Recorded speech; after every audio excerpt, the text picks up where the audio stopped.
This is the X&C Podcast, your Xbox newscast, featuring Colteastwood and Mag, hosting industry interviews and gaming talk live on YouTube every Monday night at 5 p.m. on the West Coast, 8 p.m. on the East Coast. For all of you listening around the world, X&C Podcast is available on demand on Spotify, Google, and Apple Podcasts. Welcome to the show. Join the chat, hit the like button, and let's get into this week's topics with the Xbox newscast.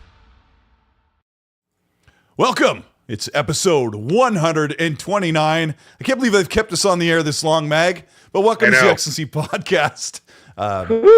Thanks for being patient. As behind the scenes, Mag and I were comparing underwear, tube socks, all kinds of great stuff.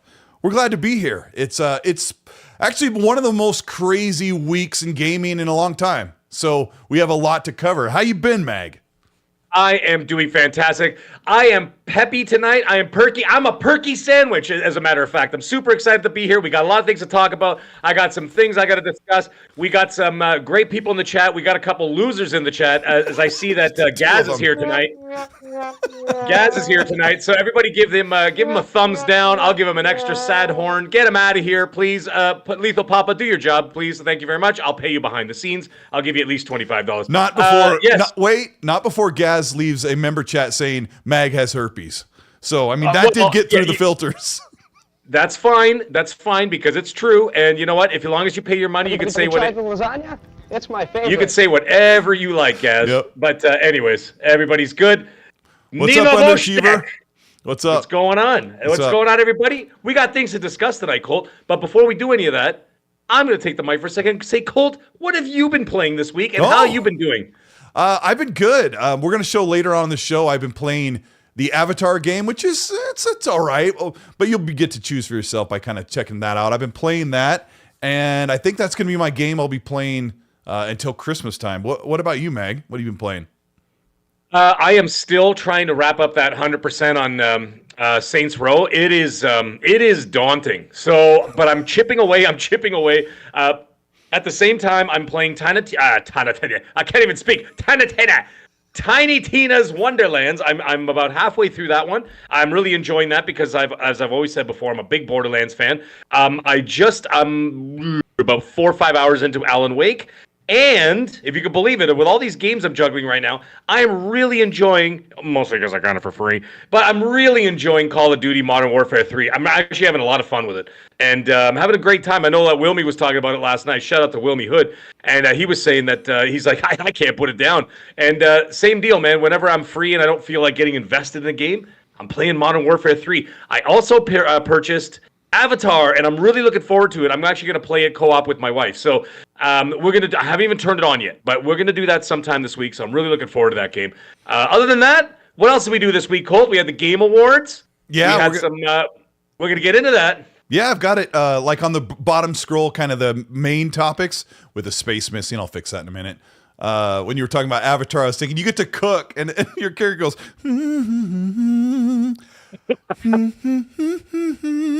like this does this same humming thing while you steam some vegetables and some wolf meat. That's great. I don't know why. I don't know why I like that so much.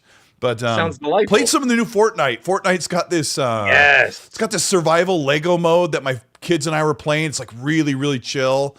It got a lot of potential. And then we were playing some of the new modes they have there. And I don't know. It's been. I'm just ramping up for Christmas time. For those of you that celebrate Christmas, I mean, we're way behind. We just put the tree up the other day. So I don't know.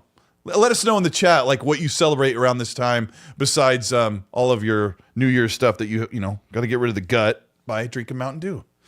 So yeah. Mountain Dew's going to make it worse, Colt. What are you talking about? It's pure sugar. It's not what I was told. No, it's not. Well, yeah. What? Who told you that? Mountain Dew?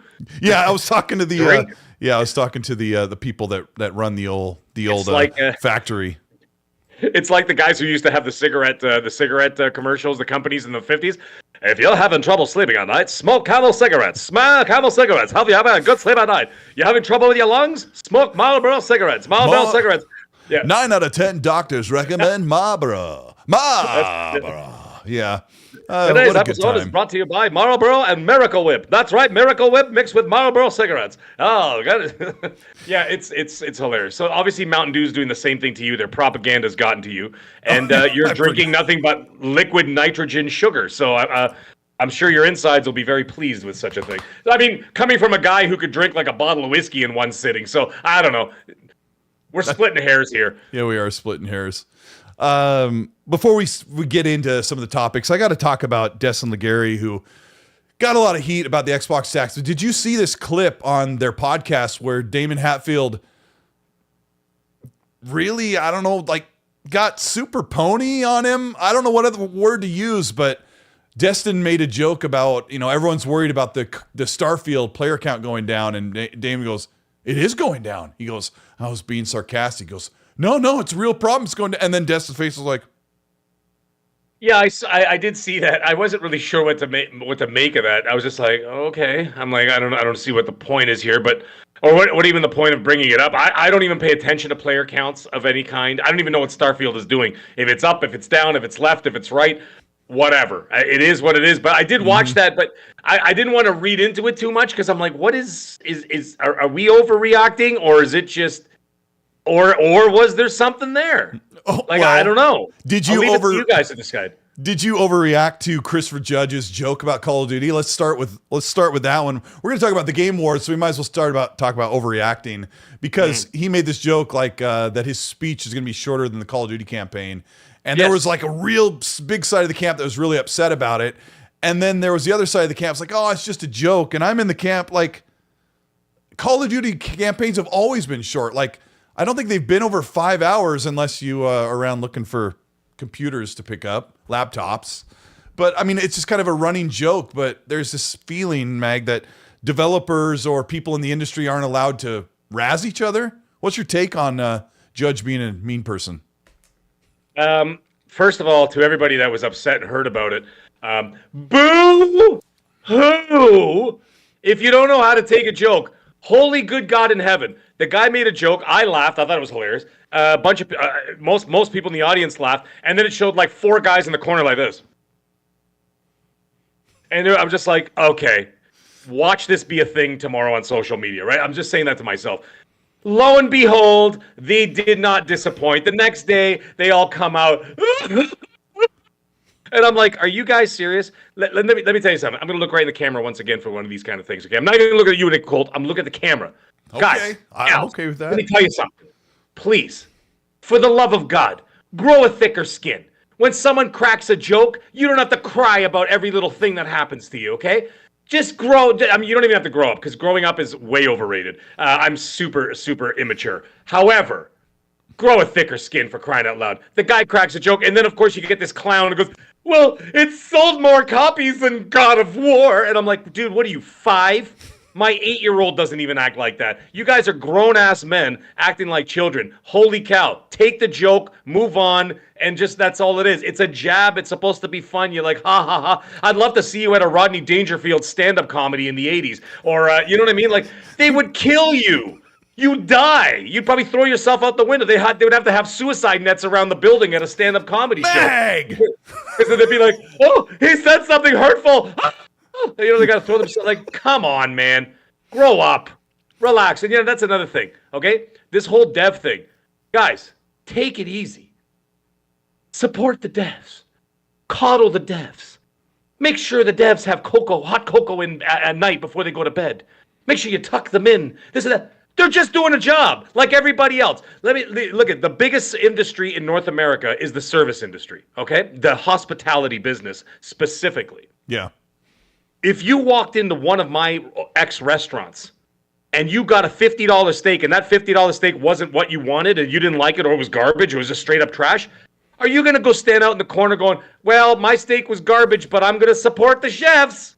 Support the chefs. Let's coddle the chefs. No, you know what you're going to do? You're going to tell your friends, say, yeah, that restaurant, I spent $50 on that steak. It was garbage. I'm never going back.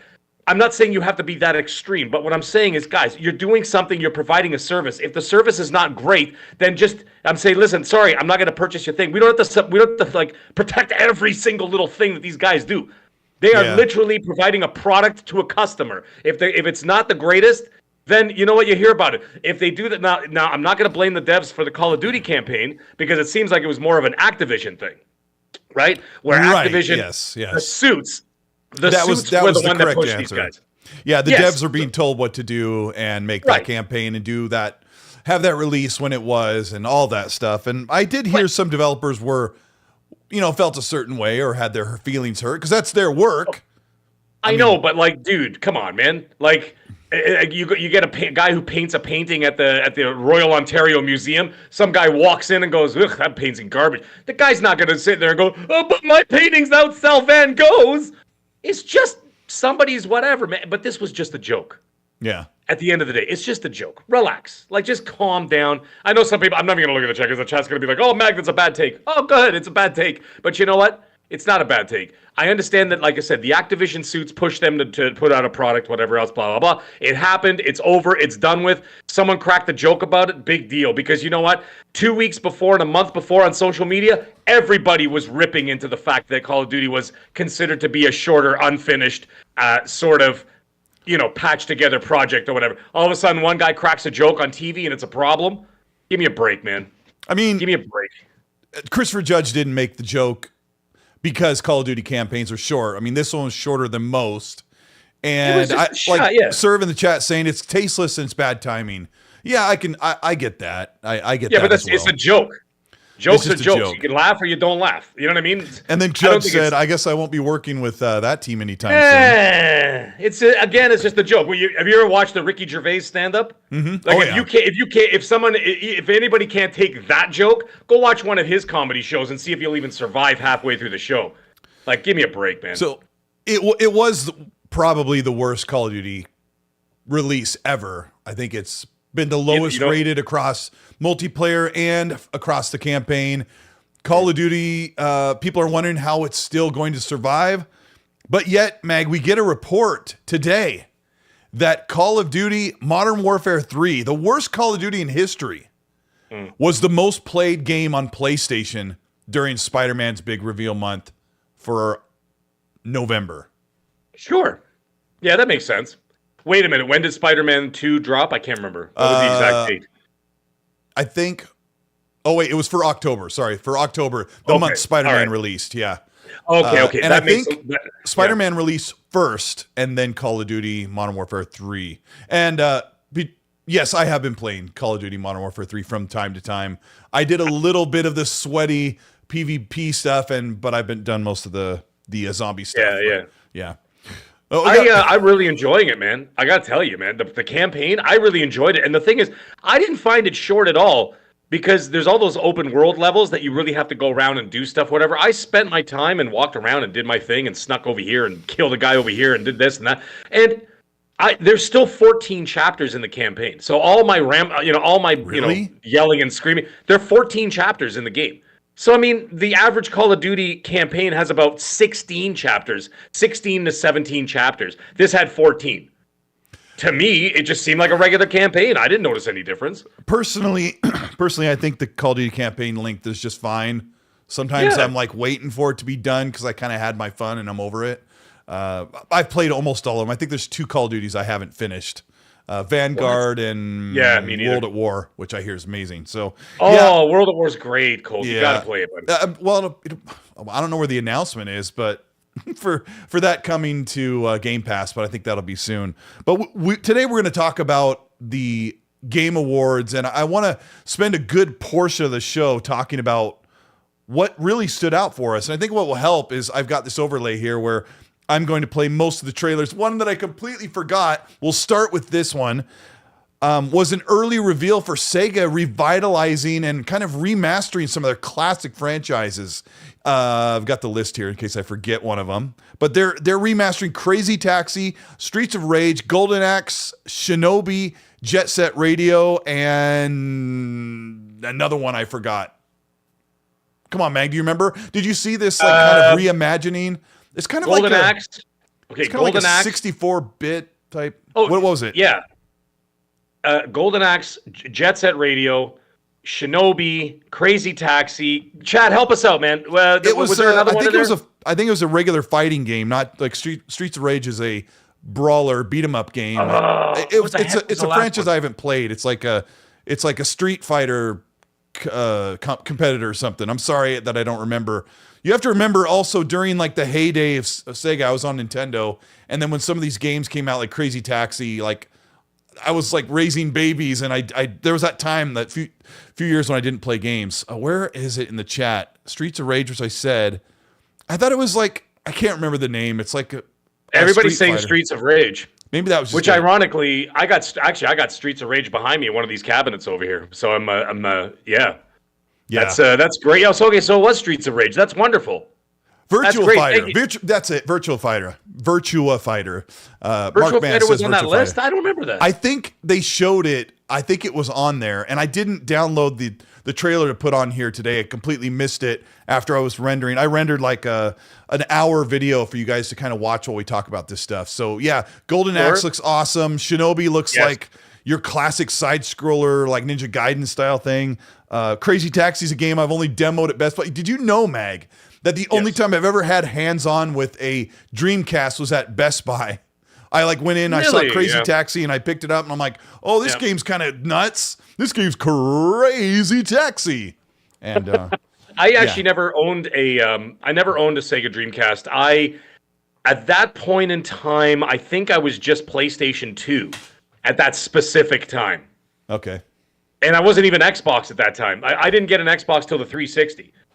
So I never had the original. My neighbor had an original Xbox, and I remember going over to her house and playing a couple of games on the console. But I played Halo, I think, a few times. Actually, we did. Yeah. Did you guys smooch? Yeah, a little more than that. Anyways, we won't get into that. Hey, man, I'm doing the math. That should have been just hand holding back then, but I don't know. No, dude. The mag doesn't hit base hits; it's straight home runs. Anyways, yeah. Never mind Otani getting a $700 million contract. The mag always hits home runs. Okay, VIP every time. Anyways, I played a couple of games on the original, but I was just PlayStation 2 at that time, and then Dreamcast was around that time, was it not? Wasn't it around the Xbox really original? Close. I think it was just before. Was it just before, or was it during or am I getting it mixed up during like the Nintendo 64 era? My memory, I'm a very visual person. My memory is seeing Dreamcast and Xbox at like a Target, because I wasn't really like a gamer. I just knew of those things. Like people always talked about games like Halo and stuff like that.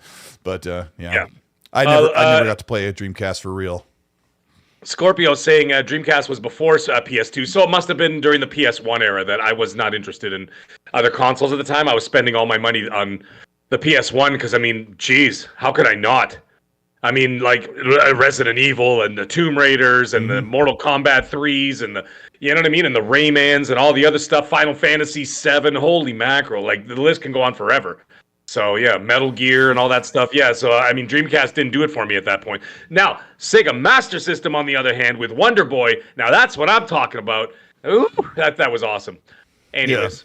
Yeah. So let's get back to the show. So we're talking about it's a cool Sega thing. Like, we didn't see it coming, and Jet Set Radio looks amazing. I've always wanted to play it. It's one of those classics. This is cool. This is good stuff. Sega is kind of hit or miss for me.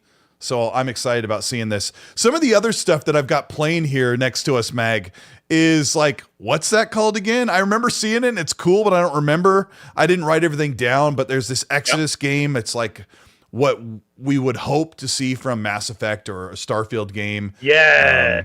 You got like time dilation. What's his name? With McConaughey. What's his face there? McConaughey, yeah. All right.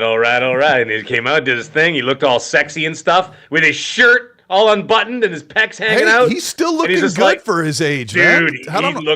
He doesn't even look old. Amazing. I shouldn't even say his age, Mag.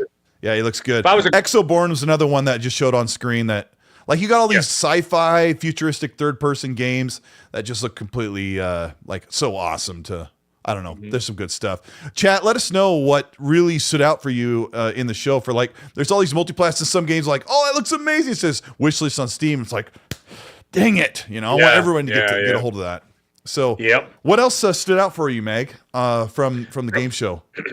From the show, I would have to say, well, we're going to get into the other stuff later, like the reveals that we sort of already well knew about. But I got to say, what stood out to me was, oh my God, I can't remember the bloody name. The Sega thing was first and foremost. I was really excited for that.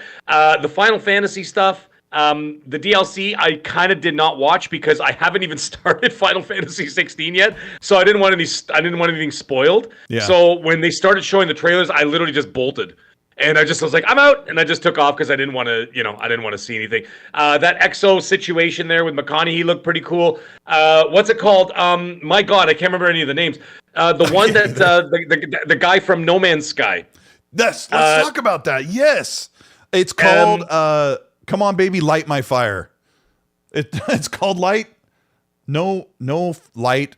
Gosh darn it! Somebody just wrote it in the chat, I think. I know. So, someone, let's see what happens. I've got the trailer. I've got the trailer on here. In fact, I could probably. I gotta say, get to it. The biggest one. We're gonna talk about that one first, but just before I forget the name, I already knew about it 2 weeks before. By the way, shout out to who's been my very close source. Has been telling me stuff. I knew about it a long time ago, but it was wonderful to see in action. Moon Studios, No Rest for the Wicked, looks. You know what it looks like to me? This is going to be very controversial. People are going to hate that I'm saying this, as if people are already not upset with me after my shenanigans earlier on in the show. However, I got to say, this looks like a better version of Baldur's Gate 3 to me. Like it looks like the same idea, almost like sort of borderline 3D slash pulled out, almost isometric kind of game, but it's got like the action combat as opposed to the turn-based combat. So it's really a survival creation game, like The Forest or like Grounded or, I hate to say it, Ark Survival, which people really love or really hate. The funny thing about this is Sean Murray was on stage with Jeff Keighley, which we're going to talk about Jeff Keighley as part of the show too, because that's a little crazy as well. But he told Sean Murray not to overhype it. But when I saw Sean Murray on stage, I got kind of I got this emotional feeling, Mag, because in 2016, when he was showing No Man's Sky, I was telling my friends on PlayStation, like, don't get that game. You're not going to like it. It's not going to be what they say it's going to be. And the game came out and it was really, really disappointing. Here's God of War on screen. And then they made so many improvements over the years. And when it came to Xbox with all the improvements, I was like, holy crap, this guy made such a special, unique experience. And so when I saw Light No Fire, shoot, I hope that's what it's called. You're thinking of Light No Fire. Yes, that's what Don Sega, the Otaku. That's what we're talking. Yeah, that's what we're talking about. I just don't, when Mag says it's like Baldur's Gate, he's got the time period. No, right. I was thinking, no, I wasn't talking about Light No Fire. I was specifically talking about No Rest for the Wicked. Because that's what was on screen. Yeah. No Rest for the Wicked. No Rest for the Wicked is the one that I was thinking is basically you were thinking that was Sean Murray, and I got tracked in. I am so sorry. No. I was saying that to me is like my. Let me go back, Mag, and give you your moment that I stole from you. No, not at all. While you're looking for it, Kumbaya Paris says, Mag, we love you. Thank you. And then, but you know what? Even funnier, Bad Out of Hades says, we may hate you, Mag, but we love to hate you. That's wonderful. I love to hear stuff like that. Noof, what's up, buddy? I see you there. So you're going to see it chopping here as I try and find it. I think it's right here. Sorry, it's chopping because I'm scrubbing through it on the overlay. Now you should be seeing what I think Mag was. Sorry, go ahead, Mag. I ruined. No. I'll say what you're saying. The Baldur's Gate thing, because you had me. I was. That's not even the right game either. It's okay. Listen, No Rest for the Wicked is what I was something that looked very. First of all, Moon Studios, very talented group of people, very interesting group of people because they actually really don't have a studio. Don't they all, if I'm not mistaken, don't they all work remotely from different parts of the world and they come together on the project? Is that, or am I mistaken? I don't know about that.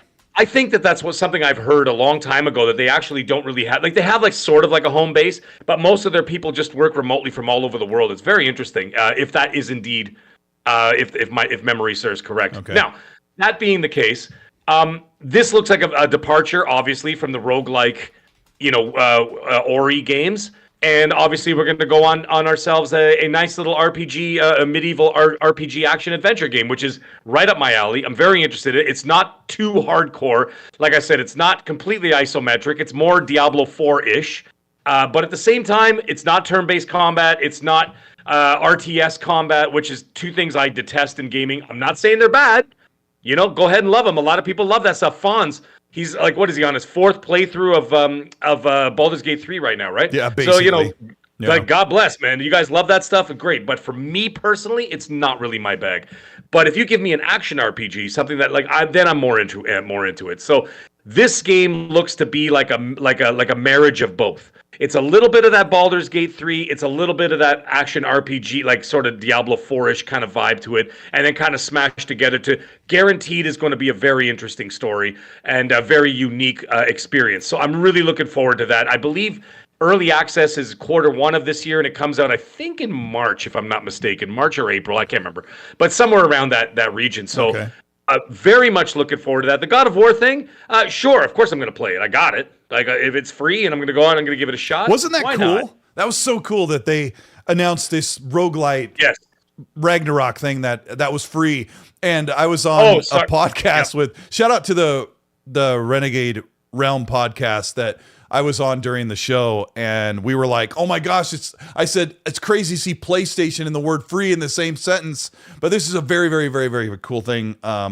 Someone's like, how long is it? Hope it isn't short. And I'm thinking, it's probably as long as you want it to be, being a roguelite where you can kind of replay and redo areas and probably have some procedurally generated locales that you can go through. So very cool. The crazy thing about God of War Ragnarok for me, Mag, was you see it on the screen. It's like, man, it always looks so good, like the pinnacle of graphics and visuals from video games. And then not long after, I feel like I need to cover this Moon Studio thing briefly. All right, so sidebar. I will try and come back to remind me, chat and Mag, about God of War Ragnarok and then the what proceeded afterwards. Moon Studios is the one that is making No Rest for the Wicked, right? Yes. They're the team that made Ori and the Blind Forest and Will of the Wisps. They have publicly been very open about how they did not get along well with Microsoft Game Studios back last generation when they worked with them. And they have said, I think somewhere around 2019 or 2020, they made kind of a snide remark that they wish they could put their game Ori on every platform, but they can't because Microsoft owns the IP. Now, hold there for a second, because if you work in a partnership with a platform that has exclusivity like PlayStation or Xbox or even Nintendo, and they're paying for your development, I don't really think you should be saying in a negative way, we wish we could put our games in other places. Even Pete Hines has done this at the end of his tenure with Xbox when he said, you know, they yanked the game away basically and put Starfield only on Xbox. So I don't think that Moon Studios should be publicly saying things like, Microsoft's not letting us, it's their IP, and kind of saying that in a disparaging way. But in the same light, if you're making a game and it's your creation, you should be able to say, man, we'd love everyone to play this. But I mean, I guess you're going to have to buy the IP from them or ask them to do something different. But apparently they just butted heads, especially during Ori and the Will of the Wisps, the second game. It was pretty apparent. Gareth Coker, the composer, had talked a little bit and kind of hinted at some of the internal strife going on between Moon and Microsoft. And some of that's kind of like null because a lot of that leadership isn't there anymore on Xbox's side. Now it's Sarah Bond and Phil that are completely running all of that. But Matt Booty came in like after that game launched or was ready to launch. So I don't know. But you're looking forward to No Rest for the Wicked? Yes. By the way, I made a mistake, which the chat lost their effing minds about. You instead of me for once? A Metroidvania is what I meant to say, not roguelike. So yes, I understand. I knew what I was trying to say, but I said something completely different. But yes, thank you. I do the chat. same thing all the time. Travesty. I saw what you said, scumbag. And listen, if you want to do your own show, go ahead. He writes, Jesus, you're so scatterbrained. Okay, you know what? Why don't you do a podcast and you and your 3.5 followers can watch it together to get everything correct. You like Hot Fudge Sundays? All right. Do you like hot fudge sundaes? Do you like hot fudge sundaes? All right. Mag, you have to be nice. I've already been mean enough for the both of us all weekend. I know. I saw your tweet today. I saw your tweet. Well, I didn't see it today. I saw it tonight after you mentioned it, and I'm like, oh, man. My lawyers have told me I'm not allowed to bring it up on the show, but yeah, Mag, be nice. No, I was being nice. Like, all joking aside, like I know. running a podcast when the light's red, you're going live, and just shout out to 700 of you.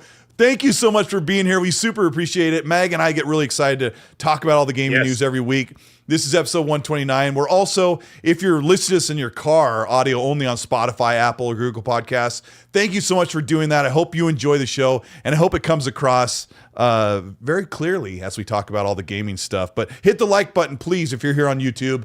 It shows your support, and every time we see that number raise, one piece of clothing from Mag will come off from waist down, and that way we can keep the rated PG-13. I always start waist down. Yes, always. I always start with a sock, and you pull. What you do is you pull the sock until your toes rip through, and that's how you get the nudity going. But yeah, we appreciate you guys, and Mag, I love you, bro. You're great. Thank you, guy. Hey, man, you know what? The sounds. I'm not actually angry. I'm just being funny. But you know, I'll still fight. I'll still fight people. The Souls goes. Mag is angry. Must be the gross Toblerone. Are you out of your? Okay, dude. Seriously, I was gonna let it go, but you know what? Now I can't let it go. The Toblerone is possibly one of the greatest holiday like chocolates ever made. I mean, the nougat and the chocolate and oh man, it's fantastic. Do you like hot fudge sundaes? All right. You're not a French chef. Why are you calling it the nougat? The nougat. Well, what am I? Nougat. It's the nougat. Nougat. Well, I'm not from Kentucky either, Colt. What am I supposed to say? God damn it! Give me my 6-shooter and the nougat. Achievement unlocked. Anyways, can we talk about something before? I'm fairly sure that you could not variate the word nougat and get away with it. I'm fairly that's just me. I'm not going to try. Okay. I know. You know what? Thank you, Noof Nukem. Okay, Noof Nukem. There you go. The best. He says, I love Toblerone. Of course. And you know what? Emperor Hound, same thing. He goes, who dares attack the Toblerone? That's right. But anyways, hey, can we talk about something before we get back into these? Before we talk about God of War Ragnarok, got a couple chats in here. Good old Colin Wood says, Colt, why don't you say and middle-aged gamer guy in your intro? Saying Mag sounds like an afterthought. Show Mag respect. No, it's fine. I like the mag. It's much easier to say. And actually, the whole name is Middle-Aged Game Guy. It's not Gamer Guy, as a matter of fact. There's no R in there. And you know what? A lot of people don't know. And I know because You know because you made it up. Well, and I did, and I also tattooed it across my whole arm so I could read it. So if I ever forget who I am, I just look at it, and I'm like, oh, yeah, I'm that guy. Oh, dude, you know the whole other arm? Damn! I've got like 14 tattoos all across the other arm, and they're all important dates so I don't forget them. Like my kid's birthday. You know how funny it is when I go to the bank and they're like, oh, okay, Mr. So-and-so, and your son's birthday? And I'm like, oh, crap. And I'm like looking down at my arm. I'm like, October. And your wife's birthday? And I'm like, oh, crap. I'm looking like, August. I got to read them all. Hey, man, that's what happens when you get old. It's like that movie. What the hell was that movie? There's that movie where the guy tattoos all the stuff on himself because he kept having amnesia. So he kept coming back and he kept tattooing clues all over his whole body. Fantastic movie if I can even remember the damn name. My brother has tattoos from here, like all his whole body. And he has like the blueprints for a prison in our area, and like one, he has like the hex head of a bolt, so he knew what size. He was an engineer. He had the whole thing, so he could break me out of prison. It was great, and it wasn't a show. So cool.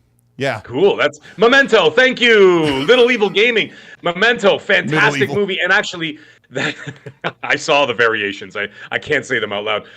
That, of course, reconnecting. There we go.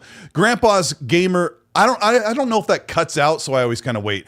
Grandpa's Barbecue or Game Cat says, I called most of the game words correct. E.G. Game of the Year. E.G. Oh, example. Sorry, I forget that. It depends on where you're at. Example, he says Game of the Year and laughing Fallout trailer. Congrats to Baldur's Gate 3. Thank you so much. Meat Puppet gives a wave. Udonis says, what's more scummy? Journals console warring over thieves stealing PS5s, or no Xbox or developer canceling a game as a service in early access in less than a week? And Yodani, thank you for that. He's talking about the day before game that just came out and then they shut down the studio. I know people want to laugh at that, but I just kind of feel bad that these people tried to make a game, they failed. They tried to make their game sound amazing and it failed, and then they shut down their studio. So yikes. A couple more. Purple Haze, thank you so much for the 5. He says, this generation is so soft when it comes to jokes. Go and watch Martin Lawrence or Def Jam show back in the day. A joke is a joke. There's no bad timing. That's all I was trying to say, man. Thicken up your skin a little bit, folks, because, you know, the rest of the world is laughing at us. The rest of the world is laughing at us. So let's toughen up a little bit, all right? And to be fair, it was a game that did horrible. It wasn't like people that lost their lives or their jobs or something terrible that happened. It's just a game that sucked. So hey, I like it. I like the I know game, you but do. you know what? And I mean, it's a really well selling game too. I mean, it's a success. Mostly what I hear. Yeah. It's by the way, if anybody wants to play the open world zombies with me, please hit me up. I'm trying to figure it all out because it's really confusing. It's not like your standard zombies, right? Where you go in I'll play with you. I'll play with you. I know how to play dude, it. It's so okay. Oh, you do? Like, yeah. Because I'm trying to get those. You know, where you gotta face like the big guy, and then you have to have like a squad of 6 to do it, and all this other nonsense. Like, I want to do all that stuff. So yeah, all right, we'll talk about it. It's good. I've been playing it with that Blue Number and Dante, and yeah, it's cool. David Kurgoff with the €6. Thank you, David. He says, Game on Daily with the pony was really uncomfortable to watch. Now I know why they say ponies are the worst. I'll just say that arguing console war stuff on a podcast is not very entertaining, and sometimes it can give you quite a headache. So yeah, apologies out there for people who had to endure that, but sometimes you just have to sit people down. Web Dave with a $2 chat. Web Dave's awesome. He says, Mag, ouch, Colt. What was your game of the year? Oh man, gosh. Okay, completed games. I still think I don't. Just like what's your standout? What's your like? This is my favorite game of the year. My name's Mag. God, it's still a toss up right now between what's it called, Hogwarts Legacy and Resident Evil 4. Oh yeah. They were just so top notch that I'm only about 4 hours into Alan Wake, so like I haven't got the full picture yet. You know what I'm saying? But I understand what's happening. But and then the other games I'm playing are older games, and I haven't played, like I said, Final Fantasy and all that stuff. It's all in the back burner. I'll get to those. But as of right now, it's Hogwarts and Resident Evil 4. So what about you, Colt? Looking back, I think it would be between Hogwarts and Starfield, but I sort of want to say Dead Island because it was just so much fun to play. It was just so enjoyable. So it was a lot of fun. I enjoyed the hell out of it. It was probably Hogwarts overall. I think I'd put Hogwarts at the top. Which one beats Hogwarts or Resident Evil 4 for you? I think those are the two you have to compete with, right? See, I can't put one over the other because I put equal time into both. I got every achievement and trophy for both. I love them. And also, by the way, honorable mention to Jedi Survivor. For anybody who actually put the time to complete the whole game 100%, it's actually worth it because there's a lot of really cool Easter eggs in there, and so there's really cool stuff in there. So I really enjoyed it. That was a great one too. That honorable mention goes to Jedi Survivor. I know there were some troubles at the beginning. However, I didn't play it till I think the 3rd month after it released. So a lot of those bugs and a lot of those whatever, they kind of got ironed out by the time I got to it. So, but anyways, fantastic game as well. Yeah. What a great year. That's the whole thing with the Game Awards, which we're talking about as well, that there was so many games that if you were pushing for the top podium at the Game Awards, you had really, really tough competition. Here on the screen right now, we have the OD, which I think is referred to as Overdose. They've only called it OD this far, but with the leaks that I had in a video I put out like 3-4 months ago, Overdose was the title from Kojima. I think that's what he called it for Stadia. But yeah, that was one of the. Well, okay, this is what I want to talk about, and I think I don't know what order this video is from that you're watching off to the side, but I was talking about God of War Ragnarok and how amazing it looks because they've got top-notch graphics, and then they showed Hellblade II, which I'm like, why are you showing this without combat. And oh my gosh, this game makes all other games look like video games. It looks so realistic. It looks like you're watching a movie, and it's all gameplay. It's all in-engine gameplay. I'm really impressed. Unreal Engine 5, they're using some metahuman stuff. They're also using traditional performance and motion capture.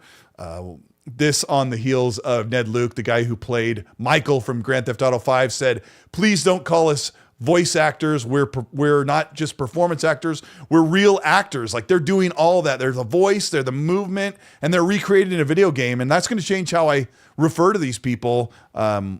We've got Melina Juergens, who's, I would say her last name incorrect, but she's, oh man, it looks so good. What do you think about this, and why didn't they show the release date? They didn't show the release date because it's a safe bet. Like, why give away a date? Because PlayStation hasn't actually released any of their titles for 2024 outside of third party. Yeah. Right? And so because of that, they obviously are not, PlayStation's not going to walk into a year without anything coming out. So I think now they're just kind of staring each other down and they're playing chicken, right? Because now they're going to see who's going to blink first, and then announce whatever game is going to come out, and then that's when they could strategically pop in, Senua's Saga. And let's not forget, next year, Microsoft, I know that, I know PlayStation has it too, but Microsoft has Call of Duty in their pocket as well, right? So they got a 1-2 punch there. They've got Senua and they've got Call of Duty that they could release on Game Pass next year. That being the case, they got a little bit of wiggle room as to where they could put Senua. They could put Senua before or after, right? That we'll call it, it's kind of like the Bible. Before Call of Duty, after Call of Duty, right? It's like, that's how the fall always seems to line up because it's such a big game, right? And so everybody tries to avoid it by a couple of weeks here and there. And it's wise to do so. But anyway, that being the case, I don't know. I think that they're just waiting to see what PlayStation does first, or if they decide to do like a state of play or something, and they're like, okay, we got this coming out. And it's coming out, holiday 2024. That's when Microsoft can say, all right, you know what? They got November. We're going to put Call of Duty in October. We're going to release Senua in September. I personally don't think that Xbox cares when PlayStation releases their stuff. Depends on what it is, though. They have a new problem where they need to manage their own releases within Game Pass and on their platform, because now it's unavoidable that they'll have 4, maybe 5 big games every year from now on. So their number one priority should be getting a proper cadence of games that come out in relation to their own thing. So whatever Rise of the Ronin and Helldivers are probably not games that Xbox is worried about releasing next to. Now that we're seeing Hellblade on screen, Rise of Ronin was just before that, which looks like Sekiro, which looks like a really fantastic last generation Souls-type game. I think it's Souls-type. But you're looking at Hellblade, which is the elevation of next generation, the new Unreal Engine 5. You're pushing just for PC and the new consoles, and Hellblade looks really, really good. So I've heard, Meg, that Hellblade actually has a secret release date for May 21st. And just for fun, since I've never bothered to do this, since I heard that, I'm going to go look at what May 21st lands on and see if that's an actual day. That's a Tuesday. That's a possible release date for an Xbox game. So, and that's actually a good time, because I don't, if PlayStation hasn't announced anything as of yet, I doubt that they would give it only a couple of months notice before they launch something big. So that's actually a pretty solid time to give it enough space that anybody around them, Nintendo doesn't have anything coming out, Sony doesn't have anything coming out. I know some people in the chat are saying that, Xbox doesn't care what PlayStation's releasing. I think they do, because they do garner a lot of attention, and it depends on the title. It depends on the title. I don't what I mean? Like, Meg, I don't know if PlayStation traditional first-party studios, like their own studios, have an internal game coming out in 2024. As far as we know, they have Hellblade, Ronin. They have the remaster of The Last of Us 2. Final Fantasy. And Final Fantasy, but they have these timed games that are also published by them, but their actual studio, their PlayStation Studios games, I think they only have The Last of Us 2 remaster that we know of for 2024. I'd be surprised if they announce, well, they have Concord. Concord's supposed to be 2024, but I think most fans are thinking Concord's probably not coming out by the end of next year. Well, the other thing is that a lot of those PlayStation games that you mentioned there are in the first half of the year. Sure. I find it highly suspect that Sony doesn't have a game for the second half of the year, and it's not going to be something big. I think they do. I just don't know what. I'm just saying, be prepared for the fact that there's a possibility that they could have something big coming out in the fall that we just don't know about. I mean, there's still things being bandied about with Silent Hill 2 remake and stuff like that. That's going to be a big title. I think that's a great title to launch around October, right? Around Halloween time. I think it's a wonderful idea, but they're going to need more than that. And I think that they know that. They're not stupid. They know that they're going to need more than that, especially with Xbox, starting to crank the game machine, and the sausages are starting to come out now. So it's like, you know what I mean? Especially at a steady cadence, right? They got games coming out at a steady cadence. Then they've got to have something to pull the attention away from them, right? So I don't know. Yeah, We'll and if Final Fantasy VII Rebirth is fall 2024, I don't remember. Is it fall? I thought it was Q1, or was I completely mistaken? Well, then I do not believe that PlayStation first party from their PlayStation Studios has something to reveal early next year that's coming out at the end of the year. I do not think that, knowing their studios, that they would reveal something and have it out 6 months later. So some of the chat's saying I don't think Sony has anything unless they've got a third party money-hatted game that they're ready to reveal. Oh my gosh, my back itches. That they have to reveal for at the end of the year. I mean, that's not uncommon. In fact, PlayStation typically has their best and brightest in the first half of the year, and then they sit on Call of Duty at the end of the year. But they have had Spider-Man for their fall releases. But I don't know. Anyway, either way, it'll be interesting to see. I mean, we could speculate till we turn blue in the face. But by the way, it's February 29th, Rebirth. So it is the first. Thank you. Yeah. I don't care about Final Fantasy, so I don't clock that stuff. It's not like, Final Fantasy 16, I'm definitely going to play because I bought it and I'm interested and I'm excited for it, actually. But the Final Fantasy 7, I thought, Final Fantasy 7 is supposed to be way better than 16. I'm not going to argue with you. I can't do it. I couldn't do it. Yeah. I tried, and I'm just like, ugh.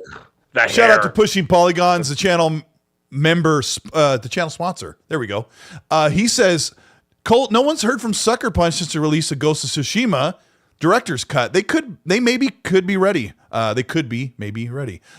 Yes, I agree. I was thinking the same thing before you wrote that, Pushing Polygons. I think that as Mag was talking, I was thinking the same thing. Maybe Ghost of Tsushima 2 is ready to show early next year and they want to release it by the holiday, which would be awesome. But I guess technically you don't need a big leeway for a sequel to a great franchise like Tsushima. The other thing that we totally forgot about is that, there's the long-standing rumor / pretty much fact at this point that PlayStation's also going to be launching a PS5 Pro in the fall. Oh yeah, that's true. You know what I'm saying? Yeah, that's true. And if anybody thinks that they're going to launch that PS5 Pro without a game attached to it, I think you'd be sorely mistaken, because they're going to bundle the hell out of that thing. Although they launched the PS4 Pro with nothing. It was like what was it? It was remember they the were PS4 pushing Mass Pro Effect Andromeda and it came out like in the spring and got pushed. So that maybe. Was and then Xbox One X, remember that? They launched with nothing either. Yeah, and I was like, what the hell is the point of these refreshes if they launch nothing with it? I remember both consoles launched with nothing, and I'm like, I remember the article. I remember the article for the Project Scorpio that because Crackdown got delayed, it was like here's your 25 minutes or so of Pandora, Avatar Pandora, whatever it's called. You guys will like this. Watch this footage while we're talking. It's me kind of free roaming or just taking out stuff, and you kind of get a taste for the game. There was an article. Looks wonderful. It's old news. There was an article making fun of Xbox for not launching anything with this One X. PS4 Pro did not launch with anything. They had to wait a month later for. It's old news, but anyway. It's a double standard, which we'll get into as well here. All right, I'm excited. for next year, though. I'm excited to see how next year's going to shape up, because we know how the first half is shaping up, right? We've all seen everything that's coming, and for the most part, I'm really excited to see how the second half of 2024 is going to shape up, because it's going to be exciting. Yeah, and it's going to be wild. I think it's going to be wild. Yeah, I want to talk about that because 2024 doesn't look as amazing or like record breaking, but I'm still really excited for things like we learned that Warhammer Space Marine 2 is pushed all the way to September. It's just another great game we get to play.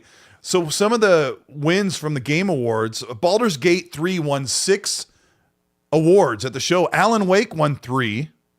Forza Motorsport won 2. Yeah, awards. That was shocking. So mind you, what was it going up against? The Crew? Well, yeah, it won for sports and then it won for accessibility. But I mean, I think the Crew Motorfest was a way more enjoyable game, even though it's just an arcade racer. I mean, I know it is, and I really love Forza. The publishers, Lurian Studios gets 6 wins. Epic Games gets 3, I think just for Fortnite. Nintendo got 3 wins. Xbox Game Studios got 3 wins. Capcom got 2 wins. Square Enix got 2 wins. And PlayStation Studios got 0 wins. Hashtag PlayStation tax. I'm trending it tonight. I'm trending it tonight. PlayStation tax is real. I was reminded today, Mag, that Insomniac has never won a game award or a Game of the Year award. Is that a fact? I think they've won game awards. They've never won Game of the Year, and they've been nominated. They've never won Game of the Year. They went up with Rift Apart was like their best chance to win Game of the Year, and I think they lost to It Takes Two. But you're not going to win. Like, listen, Insomniac makes amazing games. But every time they go up for Game of the Year, look what you're up against. They were literally up against, look at 2018. 2018 was the first Spider-Man. You're going up against the God of War, which was the Baldur's Gate of 2018. It was an absolute shoo-in. No one was going to vote against that. Yeah. Right? And so there was no chance there. It Takes Two.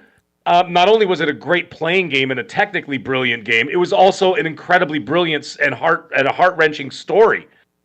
That was so that Ratchet and Clank, as amazing as Ratchet and Clank is, and I love them all. I love every single one of those games. And Rift Apart was incredible. However, when I have tears streaming down my face while I'm playing the ending of It Takes Two, you can't touch that. As a father, as a father too. God, that was that game. That game really got to me, man. I sat.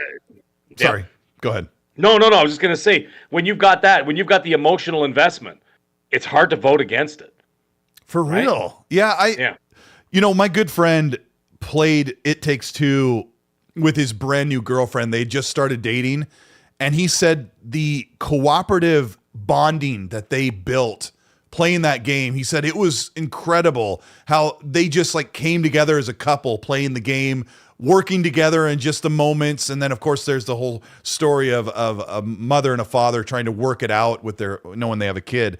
But it was so weird that I sat here and played this game on this couch with my son, who I think was like 10 at the time.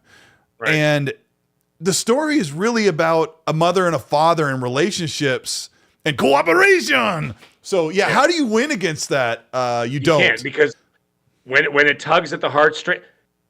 Johnny Wildbuns, listen to this guy. He writes the bricks. He goes, dude, God of War ain't bulletproof, dude. 2 things. 1, you put dude twice in one sentence. That's an absolute fail. If you're in an English class, you're getting a C- for that. And 2, I'm not saying God of War was bulletproof, but guess what? It won Game of the Year. Carry on. Yeah. What I was trying to say is Red Dead 2 did get robbed.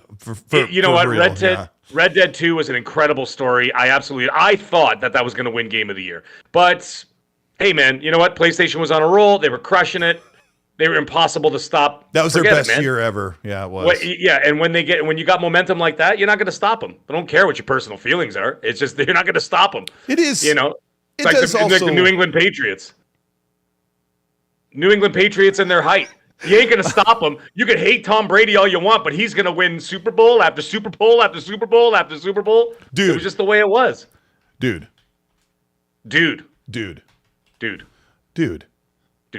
Just write it in the chat. Dude, bro. All right, let's go. Hot Fudge Sundays. So, Let's get back into it. Shout out to Red Wolf. If he's still listening, he said he's out Christmas shopping. And we've been talking a lot, so achievement right in my ear.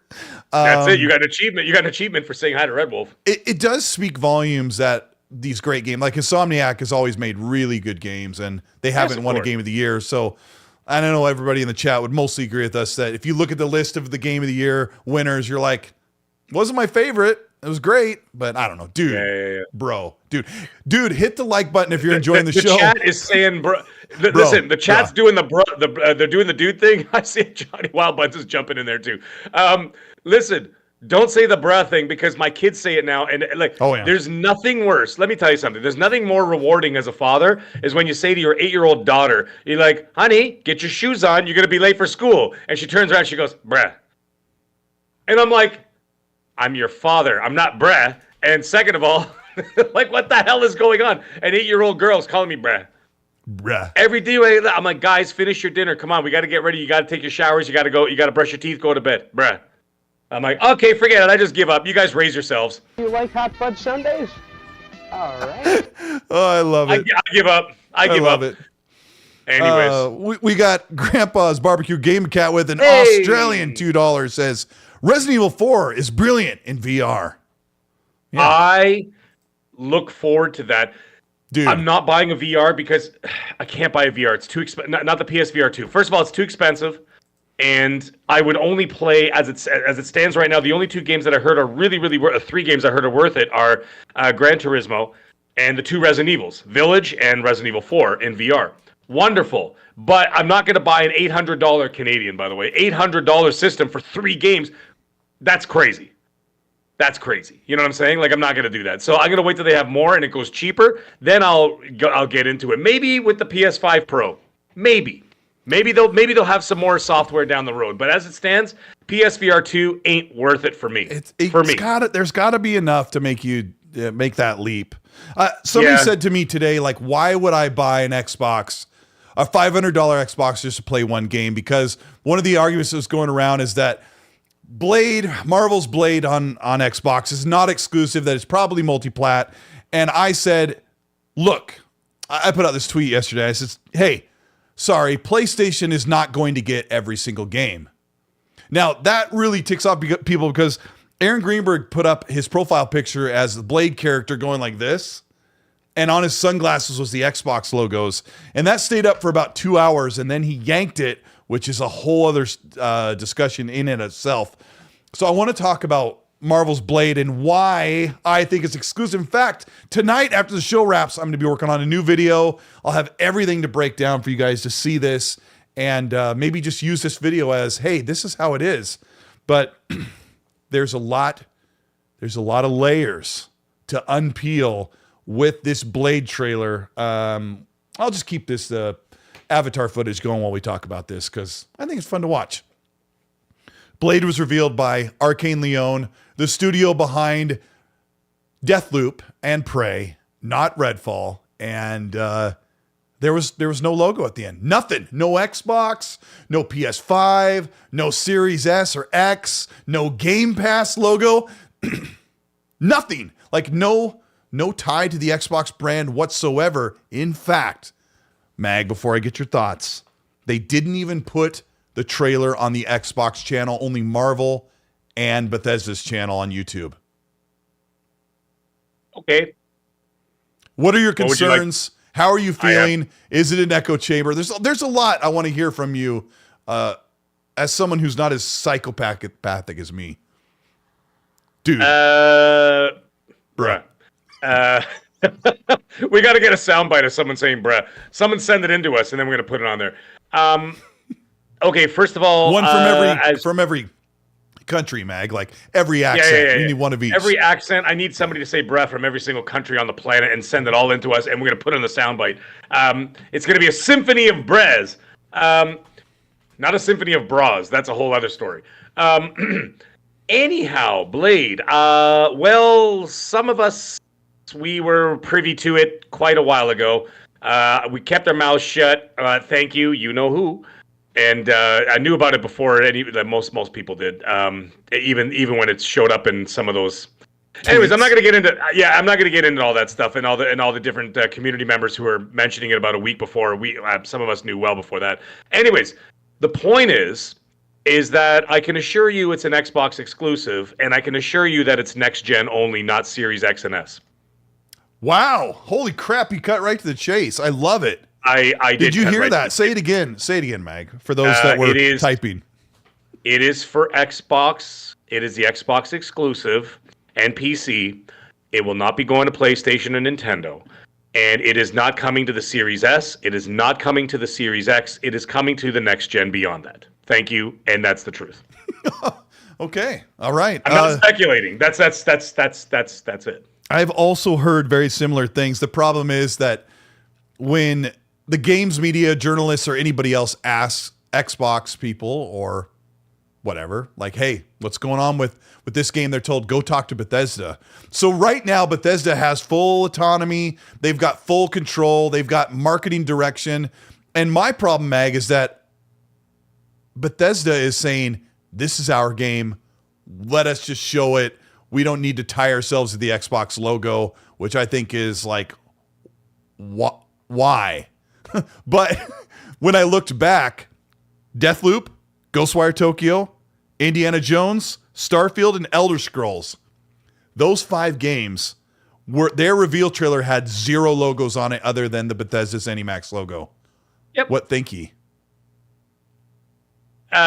Because they don't know what generation they're going to come out on.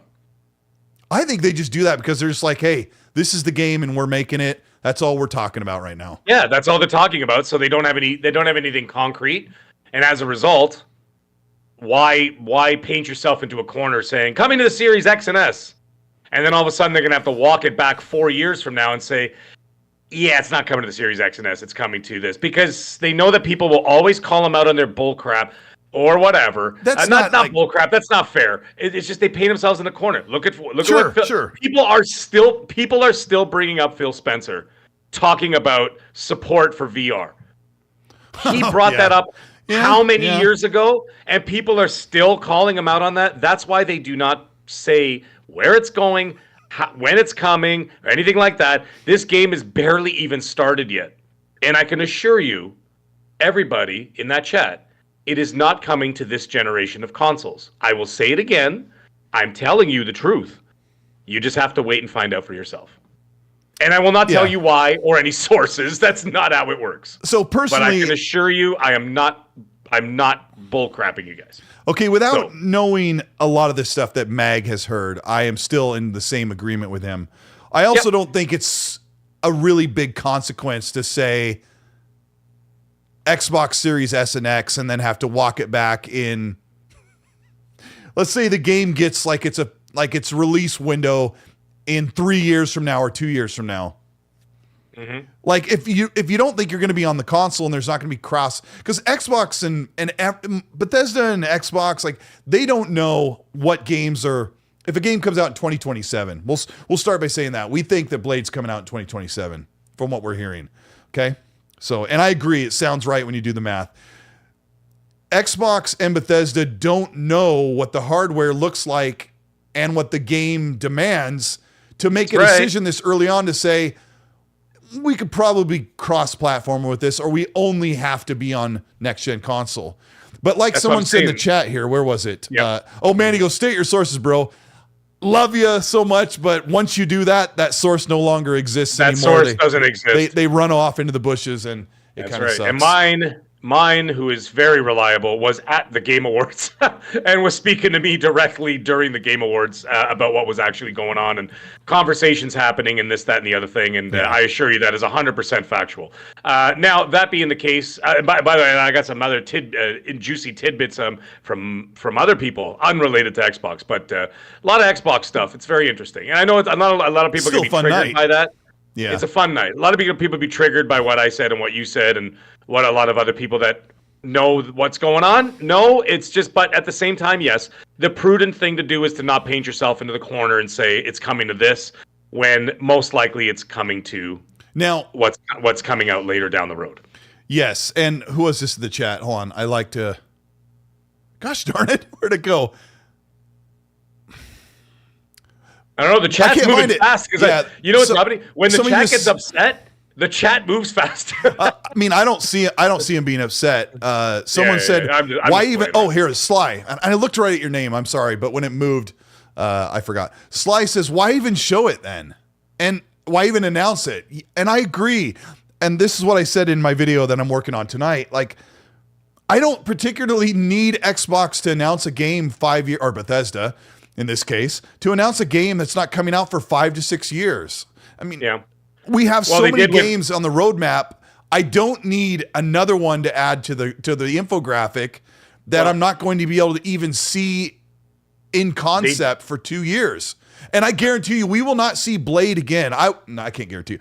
I'm willing to bet we will not see Blade shown again for probably almost 2 years. That's when Easily. it'll make its next appearance because it's that far out. And so somebody else said in the chat, what's wrong with just showing an Xbox logo? And I'm 100% with you. And I say this in the video. Why don't you just show the Xbox logo? But what I learned tonight was Bethesda doesn't show any logos. And I really think they want that autonomy. I think they wanted 2 messages with this Blade announcement. Number 1, Bethesda and Arcane are making a game. Number 2, it's Blade, it's Marvel superhero, and we can't wait for you to be excited about it. Now, the problem with those 2 pillars, Mag, is that now instead of people saying, wow, I wonder what Blade will look like in game, I wonder, third person, I wonder what he'll do, I wonder what the world, will it be open world, will it be semi-open world, will it have horror elements, what kind of combat is it going to emulate? No one's talking about that in the space I'm at. Everyone's talking about the very first and only question. Is it exclusive? Or the port beggars, please, Phil, please, just let me buy the whales of my knickers. Can you please bring Blade to PS5? Because I only play on one piece of plastic. Why did you almost went down a Dr. Evil road there? Well, yeah. It almost went down the Dr. Evil road there. Yeah. I'm just so tired of Xbox announcing a game. And this has been a problem for the past 3 years. Xbox announced a game, and it's not just like, is it going to be exclusive? I think mostly, and here's where I need you to disagree and kick me off this course, Mag. Mostly, it's not, is it exclusive? The question is, why isn't it coming to PS5, or is it coming to PS5? Right. I hear that the most. Now, Meg, can you convince me that I'm stuck in a bubble of crazy console warriors that only think, is it here or is it there? No, the thing is, Yes, when it comes to those when I see those when we're talking about those experiences, right? Those like a single player story, an Elder Scrolls or a Fallout or whatever it is going to be coming up. In Indiana Jones, a Blade. Those are the games that will drive people to your ecosystem, right? Yeah. That's not good. That will make you money in the long run because you're getting people invested into the ecosystem, right? They get into Game Pass, they get into whatever, and they start making their monthly payments, and all of a sudden they got you. You're a paying customer now, right? You're paying monthly, and that's how they get you, right? So that's how they're going to get those people in. When it comes to making mass revenue, when you're talking about the bigger things, when you're talking about the Minecrafts of the world, the soon, Candy Crush, which now they own, Call of Duty, all that kind of stuff, that's where you're going to keep it everywhere because there's no point in taking it away from people when it has a thriving ecosystem everywhere, right? That's why that you know what I mean. But those other games are meant to attract you to that ecosystem because they're trying to bring more people in. Everything else is just appeasing what's already existent.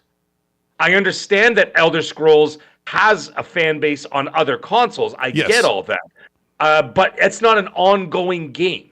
That's not an ongoing... you know what I mean? It's not like a World of Warcraft where they're just going to cut everybody off and keep it on Xbox. That's ludicrous. Right? Yeah, and I think you're right. They'll keep things like that multi-plat. Of course they will. And we all know that. That's exactly what they're going to do. Now, I wanted to bring up something that you mentioned earlier about saying, like, and some people in the chat are like, oh, there's no way, Mag. There's no way. First of all, I'm telling you, yes way, it's coming next gen. Blade is. But if you think I'm crazy, how about the fact that they announced Elder Scrolls 6 2 years ago and it's coming out next gen? No, they announced Tell me I'm crazy. They announced it like 5 years ago. Remember they put the logo up? No, when Xbox purchased them. You remember when Xbox purchased them? They said, brrr, and it had a rolling thing, and it said Elder Scrolls 6. Oh, right, that. Okay. And I it mean, was, but they revealed it in 2018, which is crazy. No, I know. But when they did the title shot during an Xbox game showcase, they did it, and they showed it 2 years ago, and it's still not coming out till next gen. So don't tell me it's not impossible. Tell me it's impossible that's coming next gen. And I'm telling you, it absolutely is. Now, as for exclusivity, I could tell you, let me pull up a quote here. Of course, I'm not going to say names, obviously. But this is the quote that was sent to me. Is this the call-out thing you were talking about before we went live on the show? You and I here were we go. like... No, I'm never going to reveal his name. Hold that. Let me reset. Shout out to 800 plus people who are here watching the XSC podcast. You're listening to Mag, like revving up the engine, getting ready to get spicy and fiery. Thank you for being here. This is episode 129. We're talking about the Game Awards. We're talking about Xbox's reveals. We're talking about exclusivity as it is with the media and gaming fans. Mag's got some stuff. Hit the like button, please, if you're having a good time. We appreciate your support. Mag, take it away. The floor is yours. Quote, people will see Blade on PlayStation when Spider-Man swings onto Xbox. Really? That is a direct quote. Yes. From somebody that is at least in the industry or just an expert or what? More so than that. But okay. We will not talk any further than that. Oh, we that will is not. That is a direct quote that was sent to me 2 days after the awards. And then after the and quote, this is not was there, just some was random there like a guy. slap emoji or something? No, it was just a matter of fact kind of thing. It wasn't supposed to be inflammatory, and but he said I was allowed to share certain things. Oh, nice. I'm allowed to share certain things, and that is one that was one of them. And Anyways, enough of that. I like that. Since you shared that, I'm going to ambiguously share that out tomorrow. When I watch these dramatic shows with my wife, and when like somebody like yells at someone else, or like a woman like calls out, like just yells at this guy, I'm like, and then he slaps her or she slaps him or whatever. Never happens. It's like everything's good with a slap at the end, isn't that right? No, that's cold. Jeez, man, you go to jail. What the hell, man? Well, I mean, I get slapped on the daily. You know, nobody clip what Colt just said, please. For the love of God, you're gonna get this guy canceled. Everything's good, even games with a slap at the end. Hey, did you get that game? Did you polish up the graphics on level 3? Have you tried the lasagna? It's my favorite.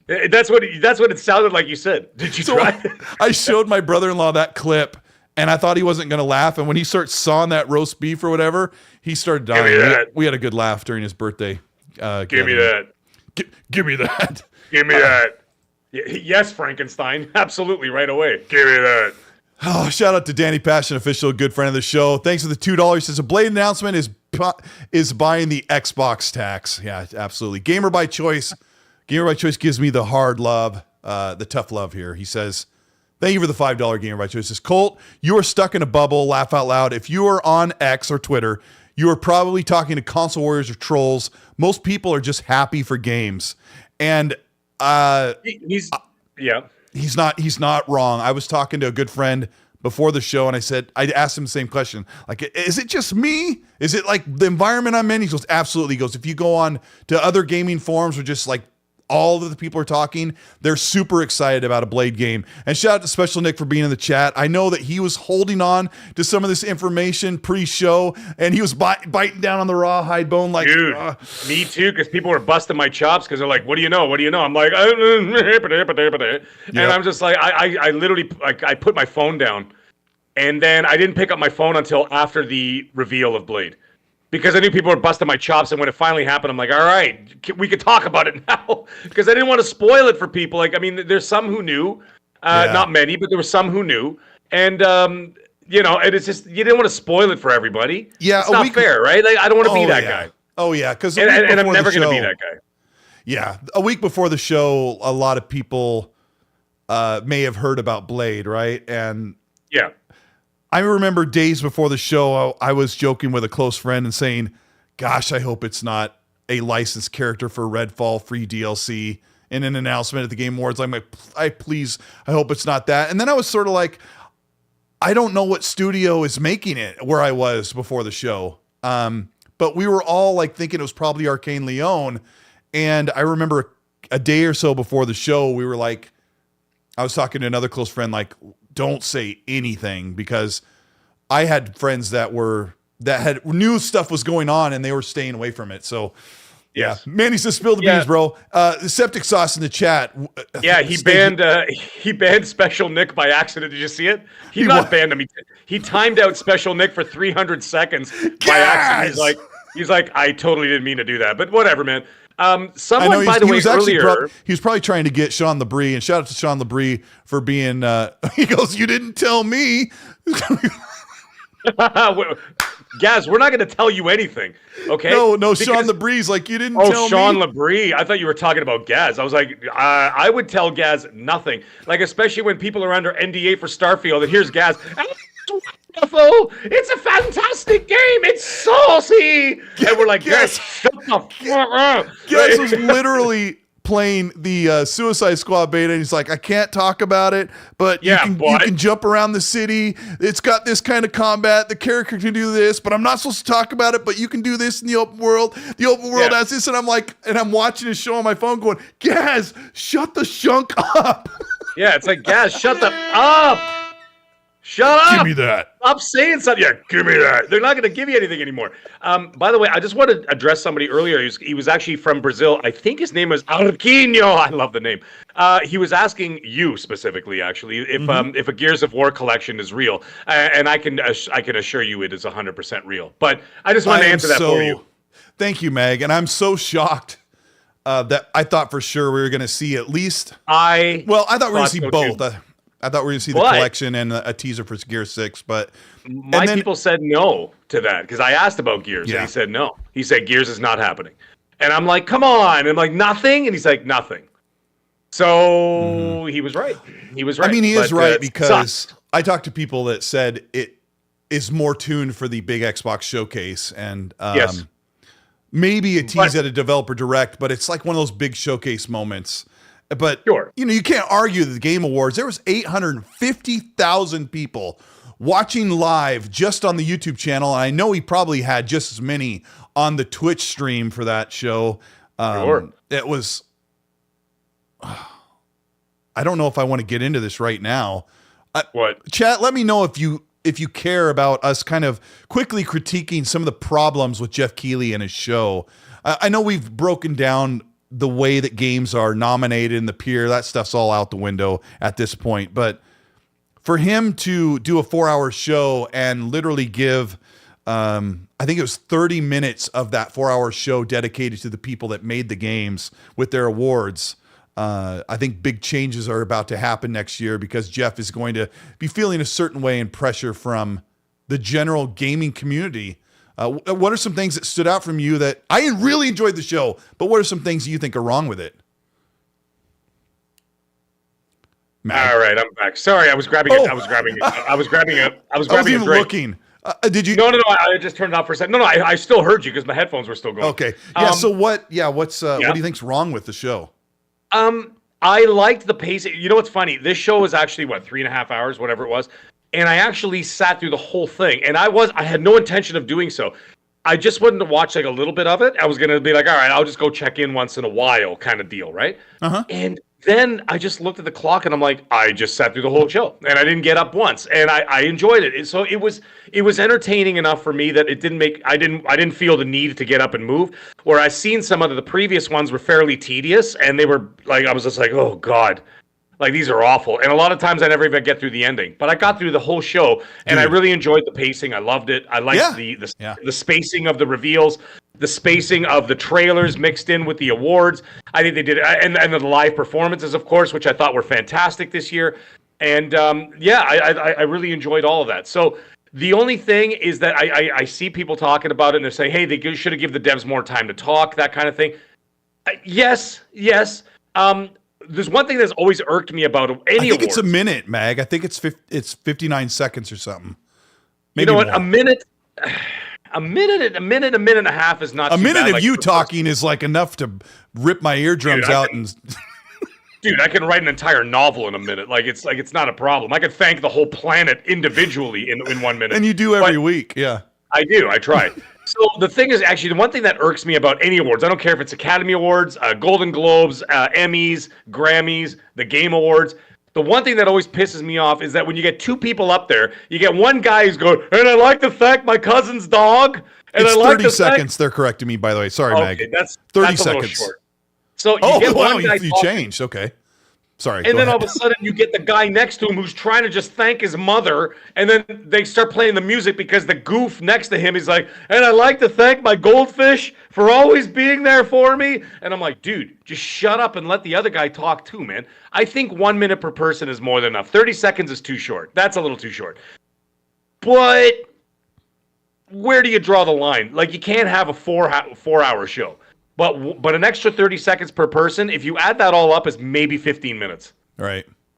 Hey, so Special that's not Nick, the end of the world. Special Nick, if you need to get a hold of me, text me or send me a DM. I can't stand it when you send something on Discord.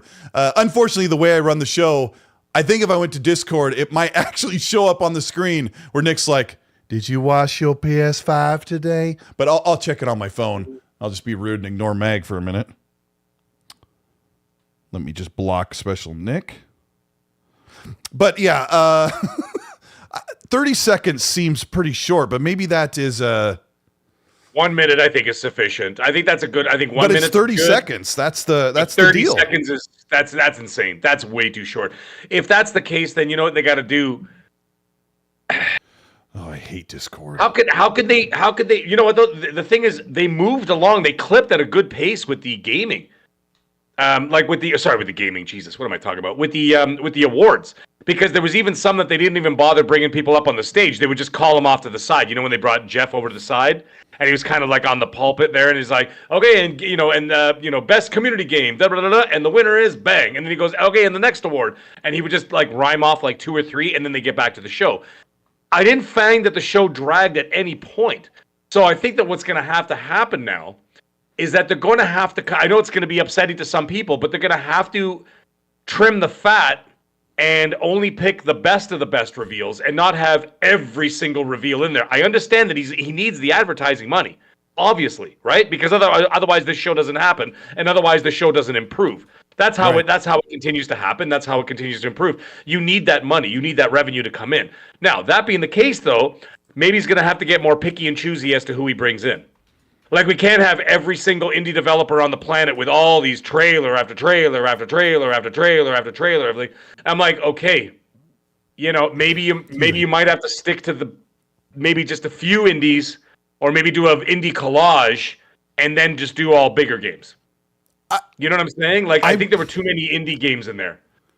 Well, I would say that too for my personal preference, but like there was a lot of anime style games or Japanese related games where I'm like, oh gosh, I just roll my eyes because that's just my preference. But Special Nick, I've got your super chat now. I was able to get it clipped. I'll read it in a second. I think about the pacing of the game where I felt like it was 4 hours went by pretty quickly because there was just a lot of really good stuff. It was entertaining. The musical numbers, I know people loved them. I was like, I thought they were great. Sam Lake was smiling so big. It was so cheesy, and I would kind of laugh at it, but I just felt so good for the guy. Like he was having such a great moment. So I'm like, okay, you get that one. I just think Jeff puts on a really nice show. He just needs to give a little bit more of a, this is for you, the people that make the games, and set aside barring some of the awards. I think that's where he's going to have to change it. And if he's doing 30 seconds, he's going to have to change that 30-second counter to 1 minute. And then trim the fat somewhere else. That's what we're saying. Like Magnum Westward says, or maybe we all stop bitching about everything. We're not bitching. I mean, the Fortnite I'm stuff. assuming you're talking about us. Oh, no. Yeah, Meg and I love the show. Kinda, I don't really have big issues with it. I just know that Jeff. I thought it was great. Yeah, Jeff's going to get pressure from the general populace in this segment to make changes and show more respect to the people that create the games that are the whole reason why he's there. Now, I know he gets to pay the bills with great reveals and all of the commercials for Fortnite. He's either going to have to make the show longer or he's going to have to... I don't know where you trim the fat because people really enjoy those performances that make the show give it a little bit of everything. Or they could do what they do with the Academy Awards. They do a lot of the technical awards before, like earlier, and then they're not really televised. I mean, they're there, but like the people in the crowd are there. You know what I'm saying? And then and then just save the big awards. They did some of that at the pre-show, which I watched that as well. So I watched the show for 4.5 hours or whatever it was, or 5 total. Yeah. But then that undermines those people. Like, I think they gave the accessibility award to Forza pre-show, and like, wouldn't you love to be at on the main stage, not on the side for the people who didn't? I know, but I mean, we're just spitballing. We are as to how it could be trimmed up a little bit, but at the same time, like I said, I thought the time flew by, and I enjoyed the whole show, and I didn't find any of it dragged at all. Actually, the only thing that did drag a little bit was the Kojima stuff. That was it. Like the reveal of OD or whatever the hell it was. That was the only thing that dragged on for a bit, because that was like 8 minutes, 9 minutes, whatever it was. Jeff has to have Kojima like standing next to him, holding his pocket, or with his with his red sneakers on and whatever. But it's fine. But like, I mean, it just seemed like that was the only part that dragged a bit, because then Peel came out and he kept telling Kojima that he's the GOAT. You're the GOAT. You're the GOAT. You're the GOAT. I'm like, all right, we get it, man. You play Metal Gear, so did we. We all played it. Like, can we move on? And it's like, reveal the thing, talk about it, say, I'm really excited, I can't wait to show you guys, whatever. But it seemed like it dragged a little bit too long. But anyways, that's just a minor gripe. Other than that, I thought the show was great, and it was my favorite so far. I think it was probably my favorite Game Awards show that they've done. And I think that there was a pretty excellent... I really enjoyed it. I thought it was a wonderful show. I think Jeff did a great job, because you know what? I know that there are other Game Awards shows out there, but nothing is glamorous as this. I think he's done a wonderful job, and he's done it almost single-handedly with a small team that he's been able to build this thing up from nothing. So, like, I have no complaint. It's also sort of a new format for him, that he's kind of still growing. But I just predict that he'll be making small changes, and I think next year we'll feel a lot more like he shows the love of the developers that are getting the awards, but then there'll be another complaint that'll come up from that compromise. So Special Nick said... Yep. Special Nick with a super chat. Thank you for the Australian 5. He has inside info, he says. He says Blade isn't a game. It's the friends we made along the way. Thank you, Nick. I knew Mag would like that. Yeah. Dear Lord in heaven. I don't know. You were kind of finishing there talking about Kojima and the OD game, and it reminded me of the Easy Allies has a podcast. I love Easy Allies. They come from the old Game Trailers team, and they were doing their podcast reporting on the information that dropped at the Game Awards. And they were talking about OD from Kojima, and one of the panel members said, I think this is going to be like a smaller experimental game because it's on Game Pass. And everyone got so upset that he said, I think it's going to be small because it's on Game Pass. Like, that was like a value measurement comment, that since it's on Game Pass, it could be a small indie. It doesn't have to be good. It doesn't have to be great, which really isn't what he said. But it was the thing he said after that really bothered me. And here I'll be a snowflake for a moment. After that, he said, because you know how Microsoft is with you can play our games everywhere and you can play them on any device. And he literally did a voice like that. And I was sitting there listening to the clip where everyone's mad that he said it's going to be an experimental game because it's on Game Pass. I'm like, how are you not honed in how this guy is mocking Microsoft for saying, you want to play our amazing first-party games? You could play them on Xbox Series S or X, or on your Beast PC, or you can play them on the new Lenovo Go or the ROG Ally. Like, you could play them any way you want, all for one price.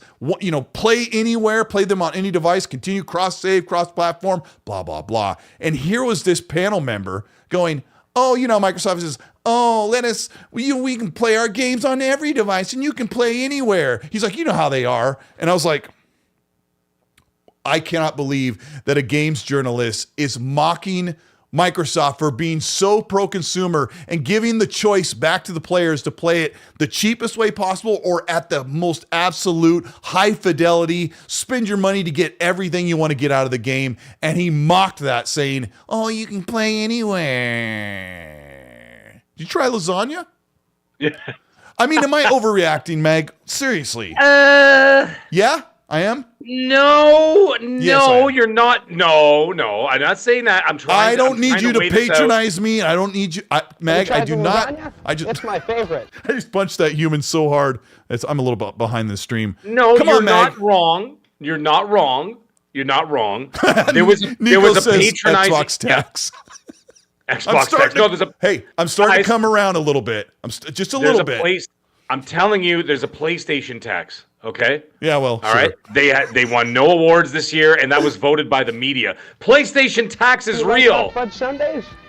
All right. All right. So, anyways, I think that there was a patronizing tone to it, but I don't know how. I gotta tell you, Colt, I haven't seen you this triggered in a long time. I think really got. Sure. I think it got under feelings. I think they got under your skin, dude. I was just like, there's a patronizing tone to it. No question. I'm just like, okay, why you have to be such a prick about it? Did you hear it, or are you just hearing it from me? No. I heard it, but I'm just saying it's patronizing. But it's the kind of thing you just be like, you just kind of give them a look, like, okay, dude, you don't have to be a complete a-hole about it. I thought you were going to say aardvark. You don't have to be a complete aardvark about it. Just let's coin that as a new insult. Don't be an aardvark, That's a new insult. Yeah, don't be an aardvark. I don't know why I thought you were going to say ard. What's with me that I thought you were going to say aardvark? Let's hone in on that topic for 8 minutes. No, but you did clock that, Meg, for real? You're not just making me feel better? No, I'm not making you feel better. But I'm just saying but the thing is, though, aren't you used to it by now? It's been 10 years of It's been 10 years of patronizing tones when people talk about Xbox. So, like, how are you not used to it? It's kind of like prison. Once you're in there for a little while, yeah, those four walls are gonna get to you. But after a while, you get used to those four walls. You get institutionalized. Yeah, you get institutionalized, just like Andy Dufresne, right? So it's like my friend Andy Dufresne.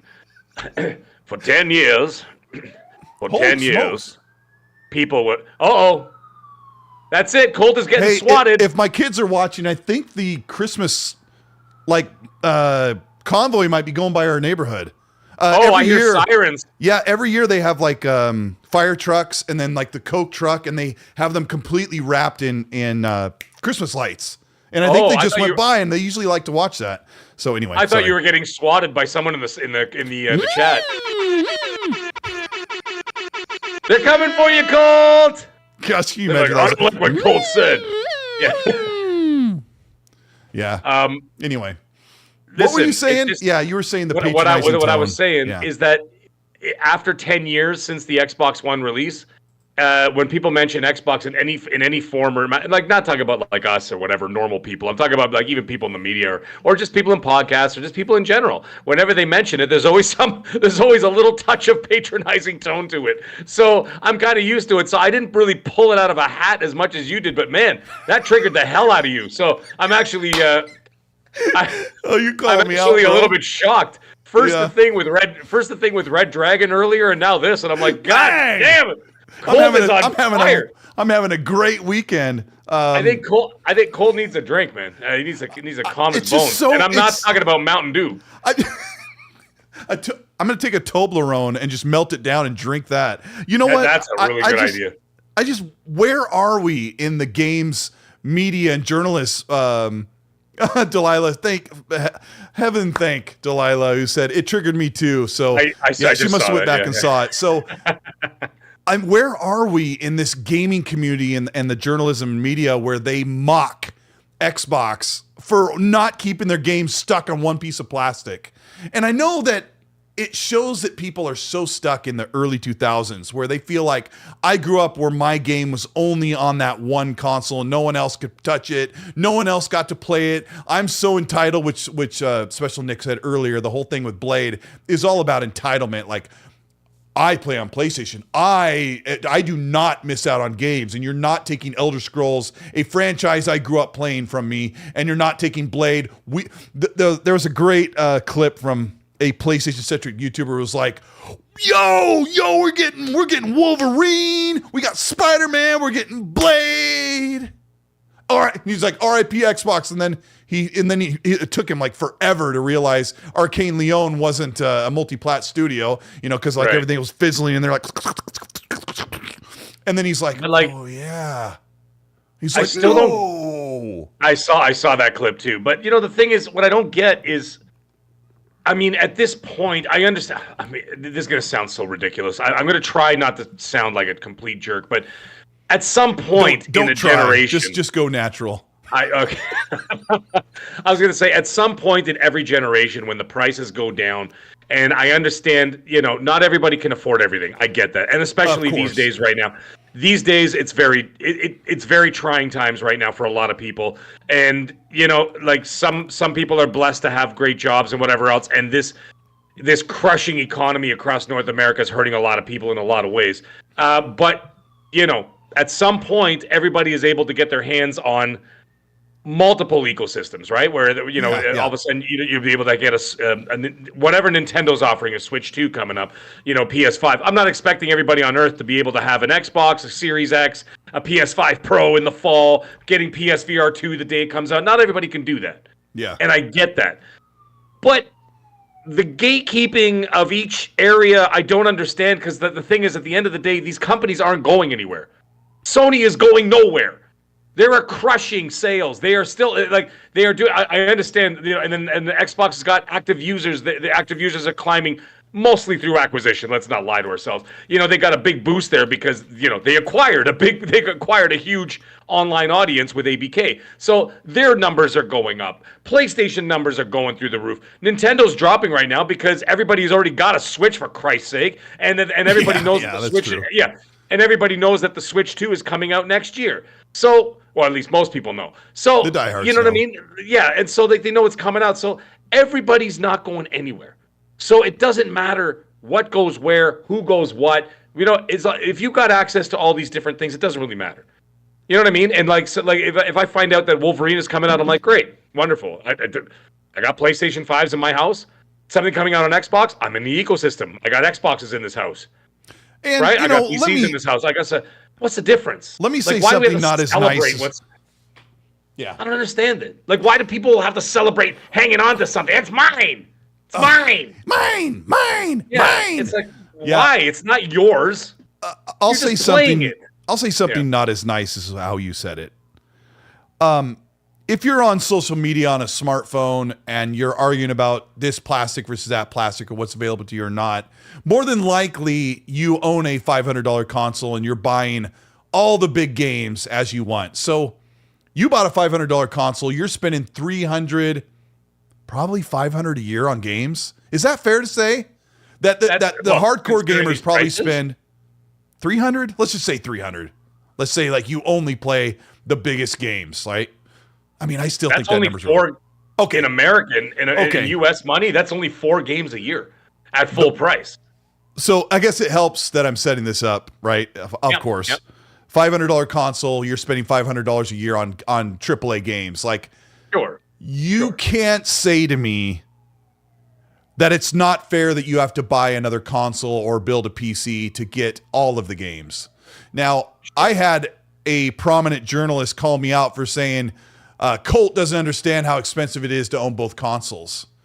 And I'm thinking, I mean, if you're in the realm of talking about a game like Elder Scrolls 6, where it lands, you probably can afford, this is going to sound rude, but you can probably afford a big console and you probably can afford the big game that you really wanted. But the whole reason why I made fun of the tone of that games journalist is that he's like, oh, how we play anywhere, play on any device. I mean, you should be celebrating that for how expensive gaming is. You really should. I have no problem with that. Sorry, go ahead. I'll just close with the bubble that I live in. Most people own 2 mainstream devices and they buy a lot of games, but I'm also very sensitive and understand that when it comes to spending $70 to $80 on a brand new game, Canadian, American, or whatever, it's a big ask and it's a big purchase when people buy games. And I can understand that money to spend on such a fun hobby is not always an easy purchase. And thank the heavens above that Xbox gives you more than one choice. Because somebody told me the other day, so what, I don't care about Blade. I'll just play it on my iPad on cloud for $15 for 1 month subscription and then I'll uninstall it. And I'm like, why are you celebrating that? This is what I said to him. I said, why are you celebrating that?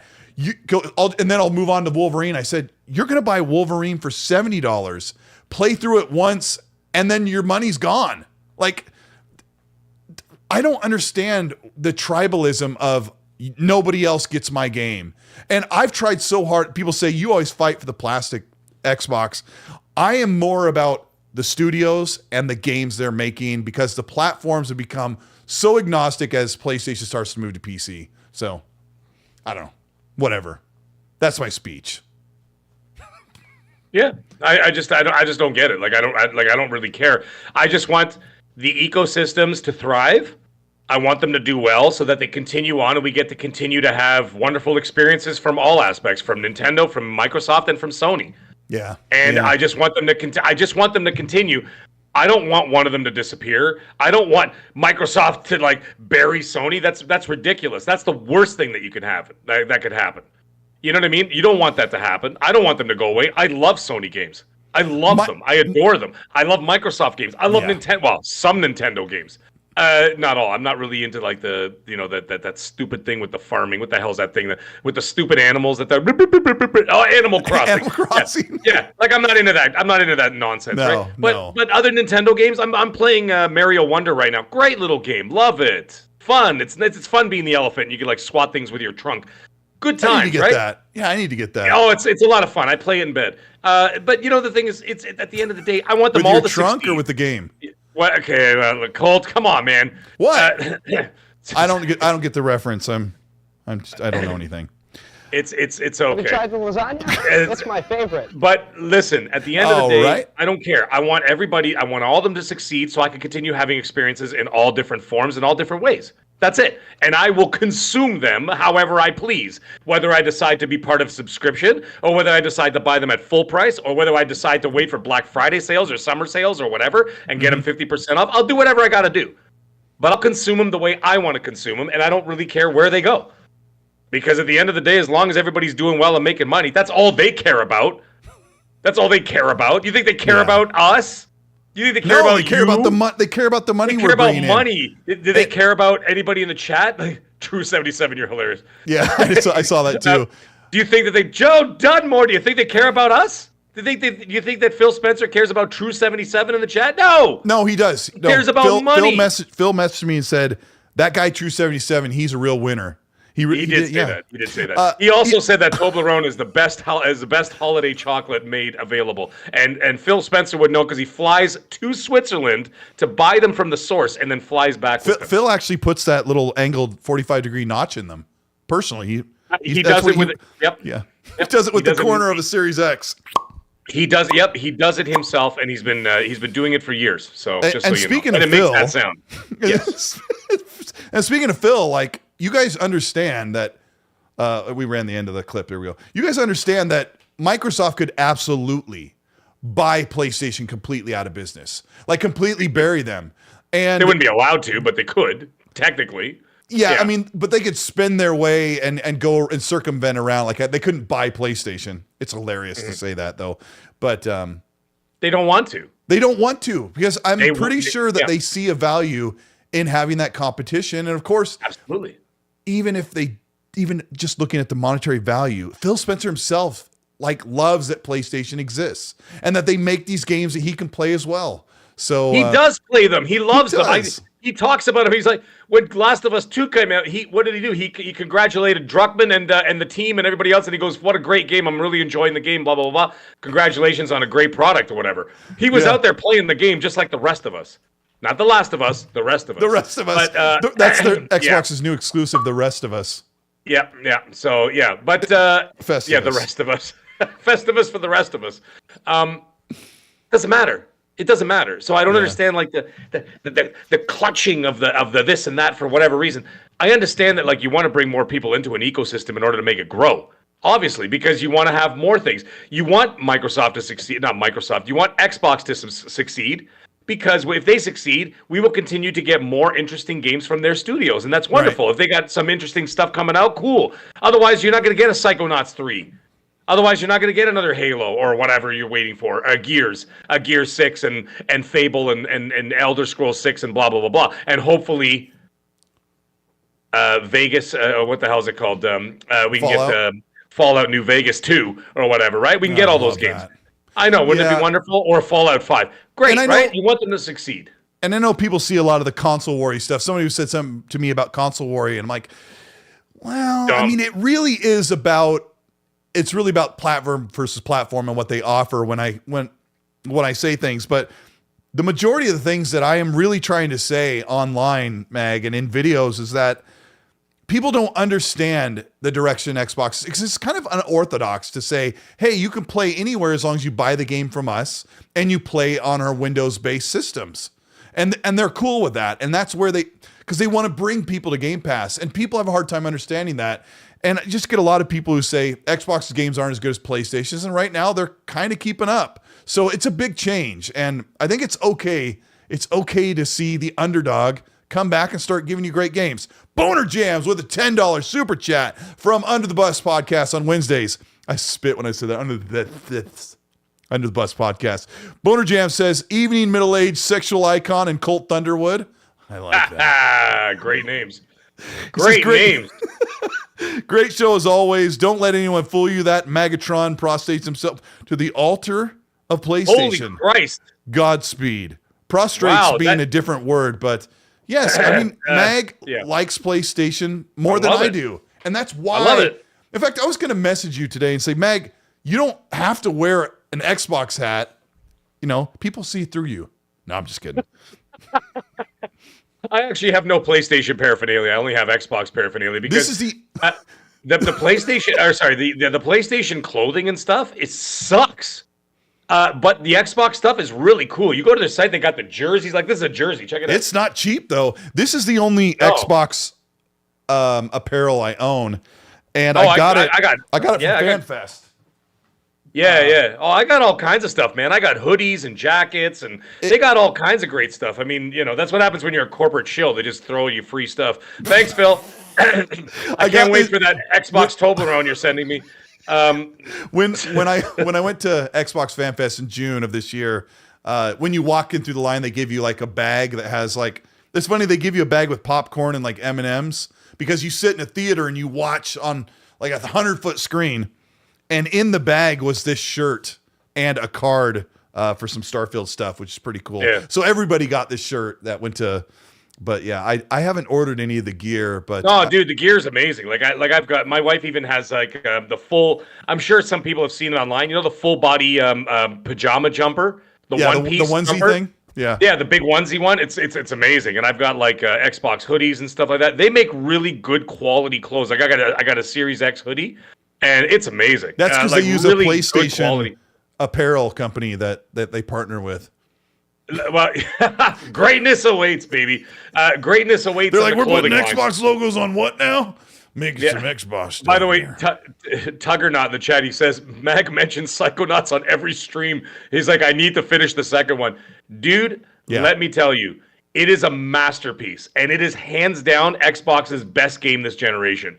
Fight me. Yeah, I'll warn you, at first, when you first play it, it can be a little bit like, oh, this is okay. But you can tell as the money started rolling in, each level just gets better and better. It is Xbox's best game this generation.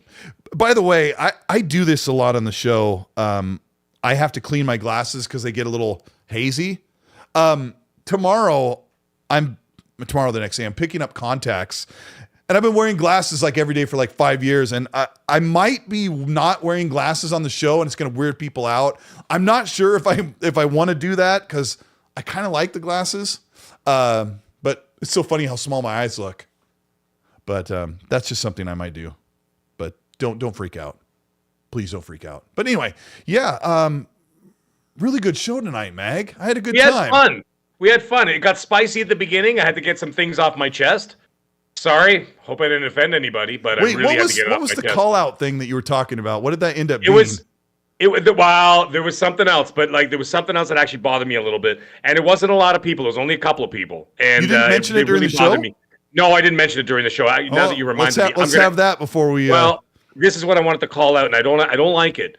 I don't like it. There's a couple of select people out there who are saying I'm boycotting the Game Awards because Starfield got snubbed.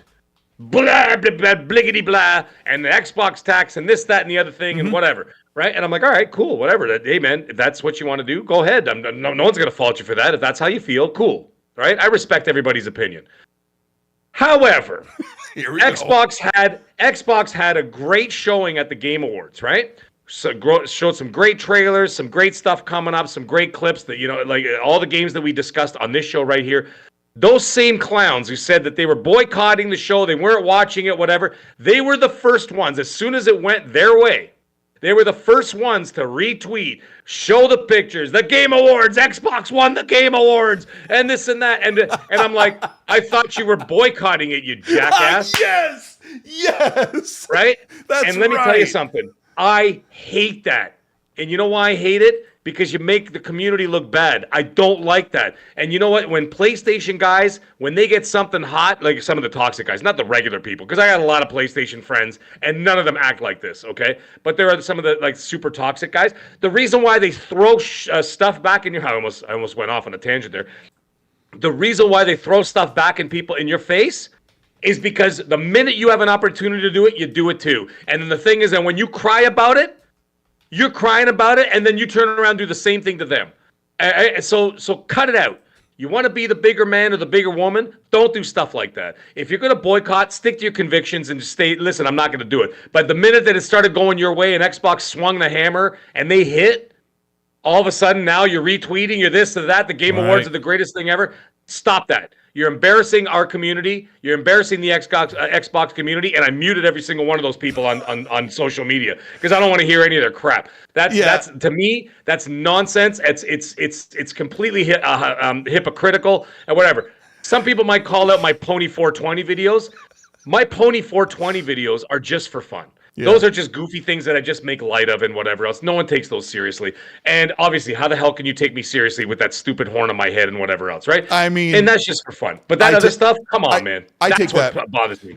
Yeah, to be fair. I do take you seriously when you're wearing the 420. Can you read Crow13's? He's got the magenta C icon in the chat. You'll like it. Where is he? Scroll up about 15. Can't find him. Curl 13 and the magenta C, the pink C. Underneath the Danny Patch official saying, Colt Eastwood, thanks. I can't find it. Oh, wait a minute. Curl 13. Hopefully WB starts giving DC rights to Sony. Is that thing? A different one. He says, before the Game Awards, it was Xbox guys boycotting. After the Game Awards, it was Sony guys boycotting. Sony guys boycotting. Yeah, right. So don't be that. Don't be that. Don't be part of that group. And don't think that all Sony guys are like that, by the way. They're not. There's just a select group of people who are whatever. We are a butt of slice. 'Tis folly. You know what I'm saying? And like, I don't like that stuff. I don't like it. And then I don't want Xbox guys to do the same thing because, like I said, it's you just bring everything down. Don't go to that level. Just be happy that you got like if you're a big Xbox fan, just be happy that the Game Awards is a great they had a great achievement this year. It was a great showing. Pun intended.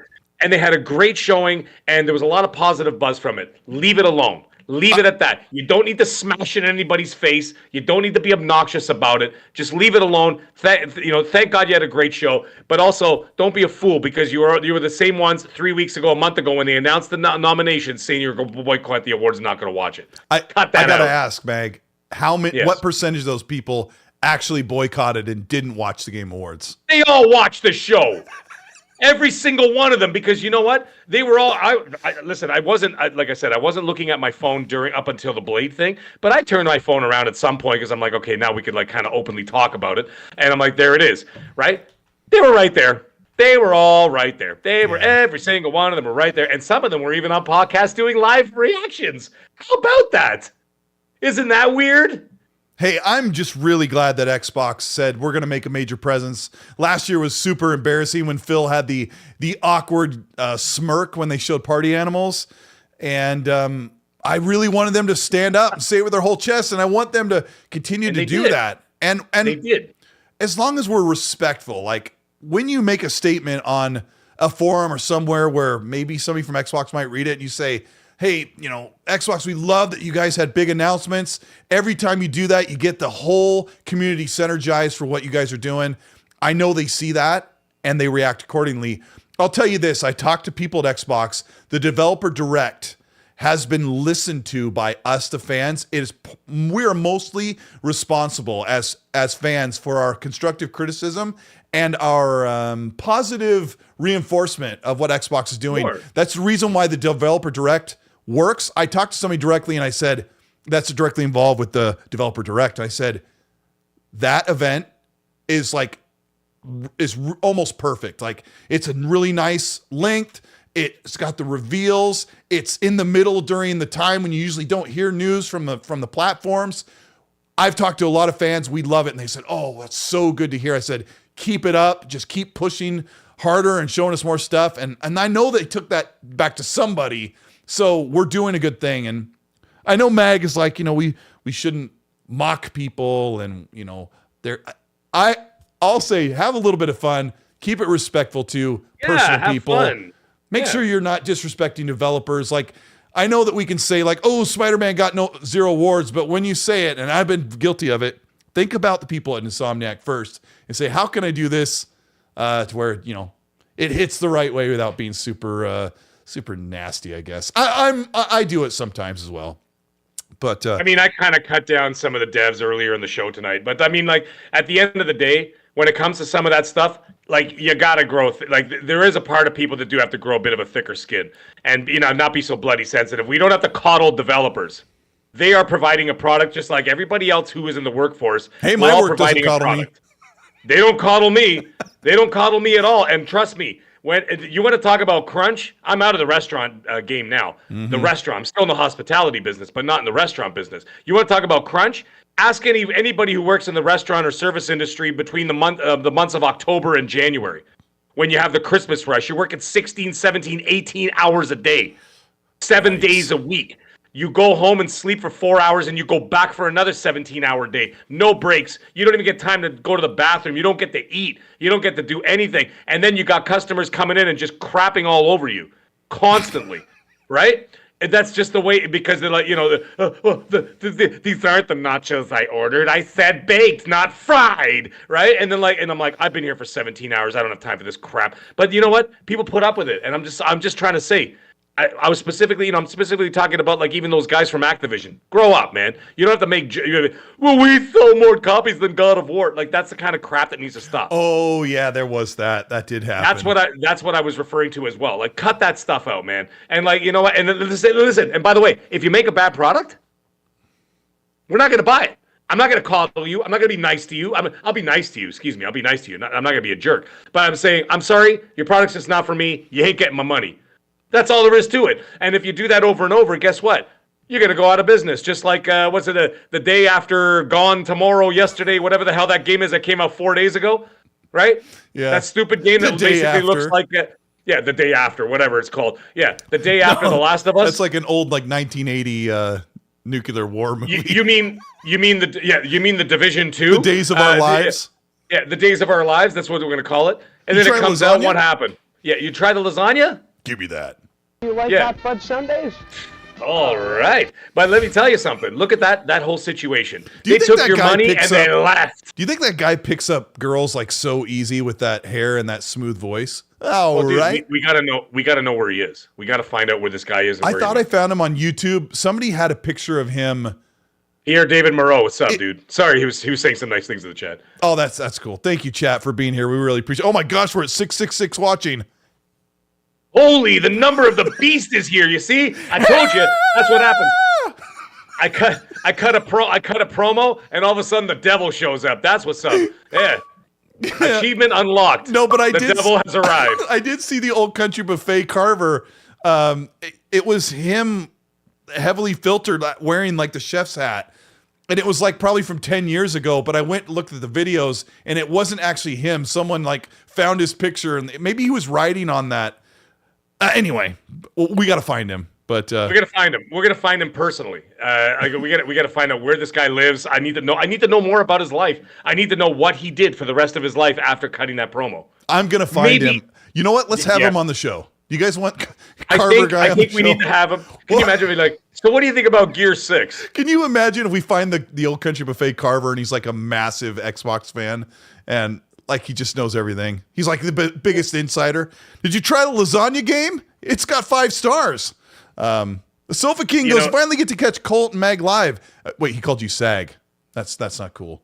Nothing snags on me, dude. I do a lot of squats, man. Come on. I've got a couple of supers. Danny Passion Official said, you forgot my super, but I read it. He said the Blade announcement is buying the Xbox tax. Pushing Polygons asks, what's your primary screen you guys game on? What does he mean by that? By the way, monitor Mark, what's up? or TV, I'm pretty sure. Like what do you have? What's your main gaming screen you're on? Is it TV? Oh yeah, TV, absolutely. Yeah. And what do you have?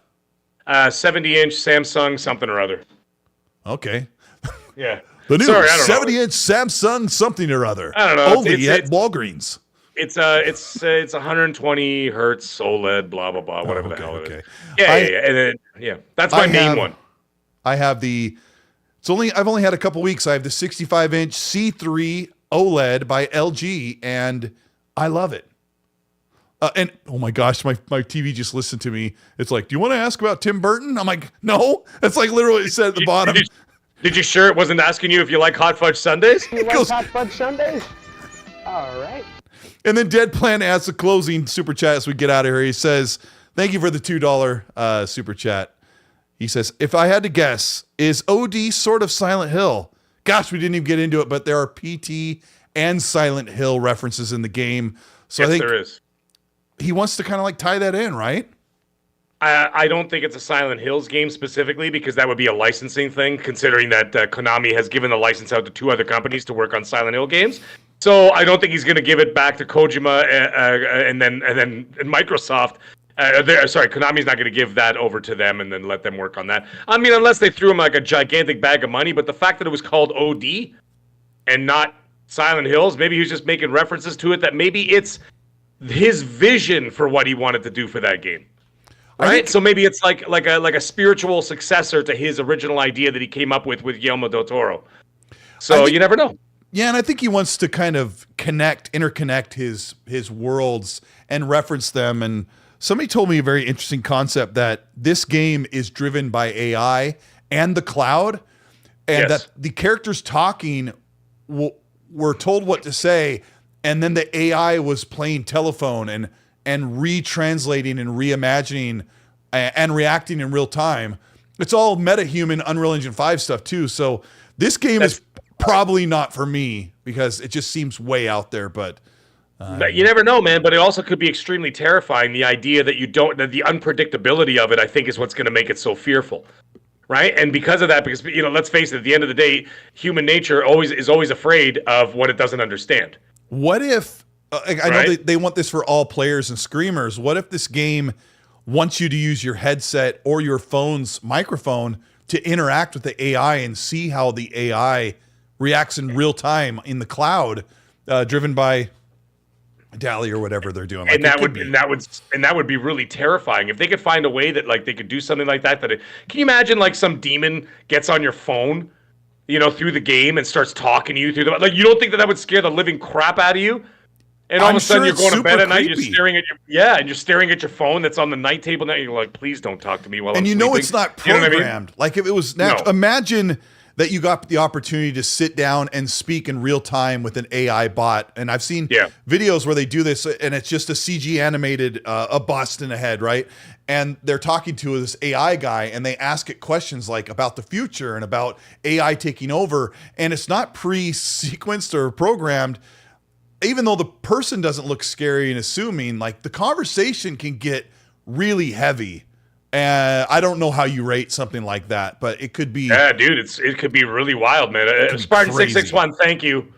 Don't worry, in an apocalypse you will survive, but most others won't because I'll kill them myself. But like I take my glasses off and I'm like an AI. Did you try the lasagna? Yeah, pushing polygons. You're right, man. That's exactly what it is. Yeah, so. It's going to be very interesting. I look forward to it, but don't look forward to it anytime soon. It's just like Blade. Don't be holding your breath. Just how long enjoy do you think what that's you got out before we close out? How many years do you think it is until minimum OD? 3? 3? Okay. Minimum 3. Yeah. So you're talking 2027 at this point, 2026, 2027. Maybe the tail end of this gen. going into the next one, but depends on the evolution of the game. If the game starts to become more complicated and more convoluted, so to speak, because that's something that Kojima is known to do, is to sort of unless somebody ropes him in. If it gets too convoluted, it'll be tough to like sort of narrow down the it's a stupid word, but narrow down the narrative. That doesn't come out right, but you know what I'm trying to say here. Yeah. So the idea is that like you never know. All of a sudden it'd be like, you know what? I need more horsepower. And then all of a sudden it's going to get pushed to next gen, right? So don't hold your breath. But you never know. Like he was working on it for a year when Stadia was supposed to be partnering with it, and then they've been working on it for a year plus with Xbox, Microsoft Studio, or all that. So it could be 2 years in development. So yeah, I mean maybe 3 years. I have no idea, but I'm with you that this thing could be bigger than anything or it'll continue different. Yeah, different. It'll continue to grow, and I think it'll need more horsepower than what's currently being offered. And therefore I think it'll get pushed to next gen. Maybe like a launch title, something towards the beginning of next generation or whatever. But hey, and people think that that's crazy. We're approaching, guys. Let's not forget. I know it doesn't seem like it because there hasn't been a whole lot this generation, but we're approaching year 4. Yeah, we're in the second half of the generation. Let me add this little tease. We're in year 4. This little tease before we go that I'm hearing it's very possible that Xbox doesn't care when PlayStation makes the PS6. I'm going to cover that in a video as well. So time flies when you get as old as me, but believe me, time really flies. And Mag's saying we're in year 4 of a 7 to 8 year console cycle. It's going to go by really fast. And when these big games come out and you're wondering when Fable comes out, because now you're just getting to Avowed and Hellblade, it's going to go super fast. And you're going to be like, I can't wait to see that new console. That's also coming up very soon in discussion. So thank you everybody for being here. Thank you for supporting the show. We super appreciate it. As we get closer to I haven't even looked into it, Mag, but as we get close to Christmas Eve and Christmas Day, we might miss a show. I know I'm not going to have anything around Christmas. We'll all be just chilling, and we really appreciate you guys. Danny Passion said, it's another super, but he wrote it in and said the Blade announcement is buying the Xbox tax. But let me look really quick. I have to open up another window. Give me a second. Mag, while I'm doing that and grabbing that, let everybody know what the rest of your week looks like. Well, you know what? I'm approaching some crunch time actually because of the Christmas season and all that, and a lot of events that I got to deal with, and I got to put together. So yeah, I'm going to be busy. I'll be doing some gaming. I won't be doing any videos probably until January. I've got something else coming up in January as well, another project I'm working on, which I'm excited to talk about closer to when that's coming out. You'll hear about that probably towards the end of December. I'll talk about that new project I'm working on. So yeah. I've been waiting a long time. I know, but I'm kind of in a holding pattern right now because, like I said, work is now taking focus.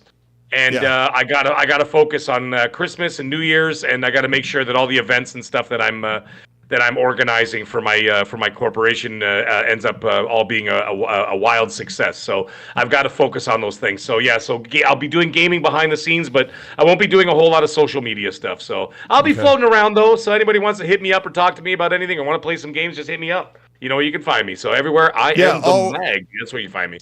Yes, Mag, and I've got your @ in the description, and I'm gonna try and hit you up about the zombies. We'll play a session. Yeah, when it's absolutely. Not super late. Yeah. And believe me, I know about East Coast, and I try to stay. I look at my clocks down there because I have your clock and my time, and I'm like, is it too late to hit up people?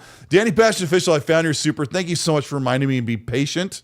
We try to get all of them on the show, but thank you so much. He says, with a $5 super chat, what would be a reaction if the Coalition would be the one developing the Blade game? Also, I love the Game Awards show, passing a 9 out of 10 for him. Yeah, it was great. I give the same score. We did talk about this in party chats about what if Coalition was the one making Blade. I would much prefer that. That would be my reaction. But sure, yeah.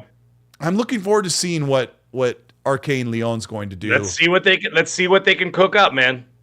Now, if I need to look that up, but I'm pretty sure they did Prey, and I love Prey so much. So everything they've made has been first person. I can't wait to see what they do in third person. And just remember, just because devs don't make third person games doesn't mean they don't know how to.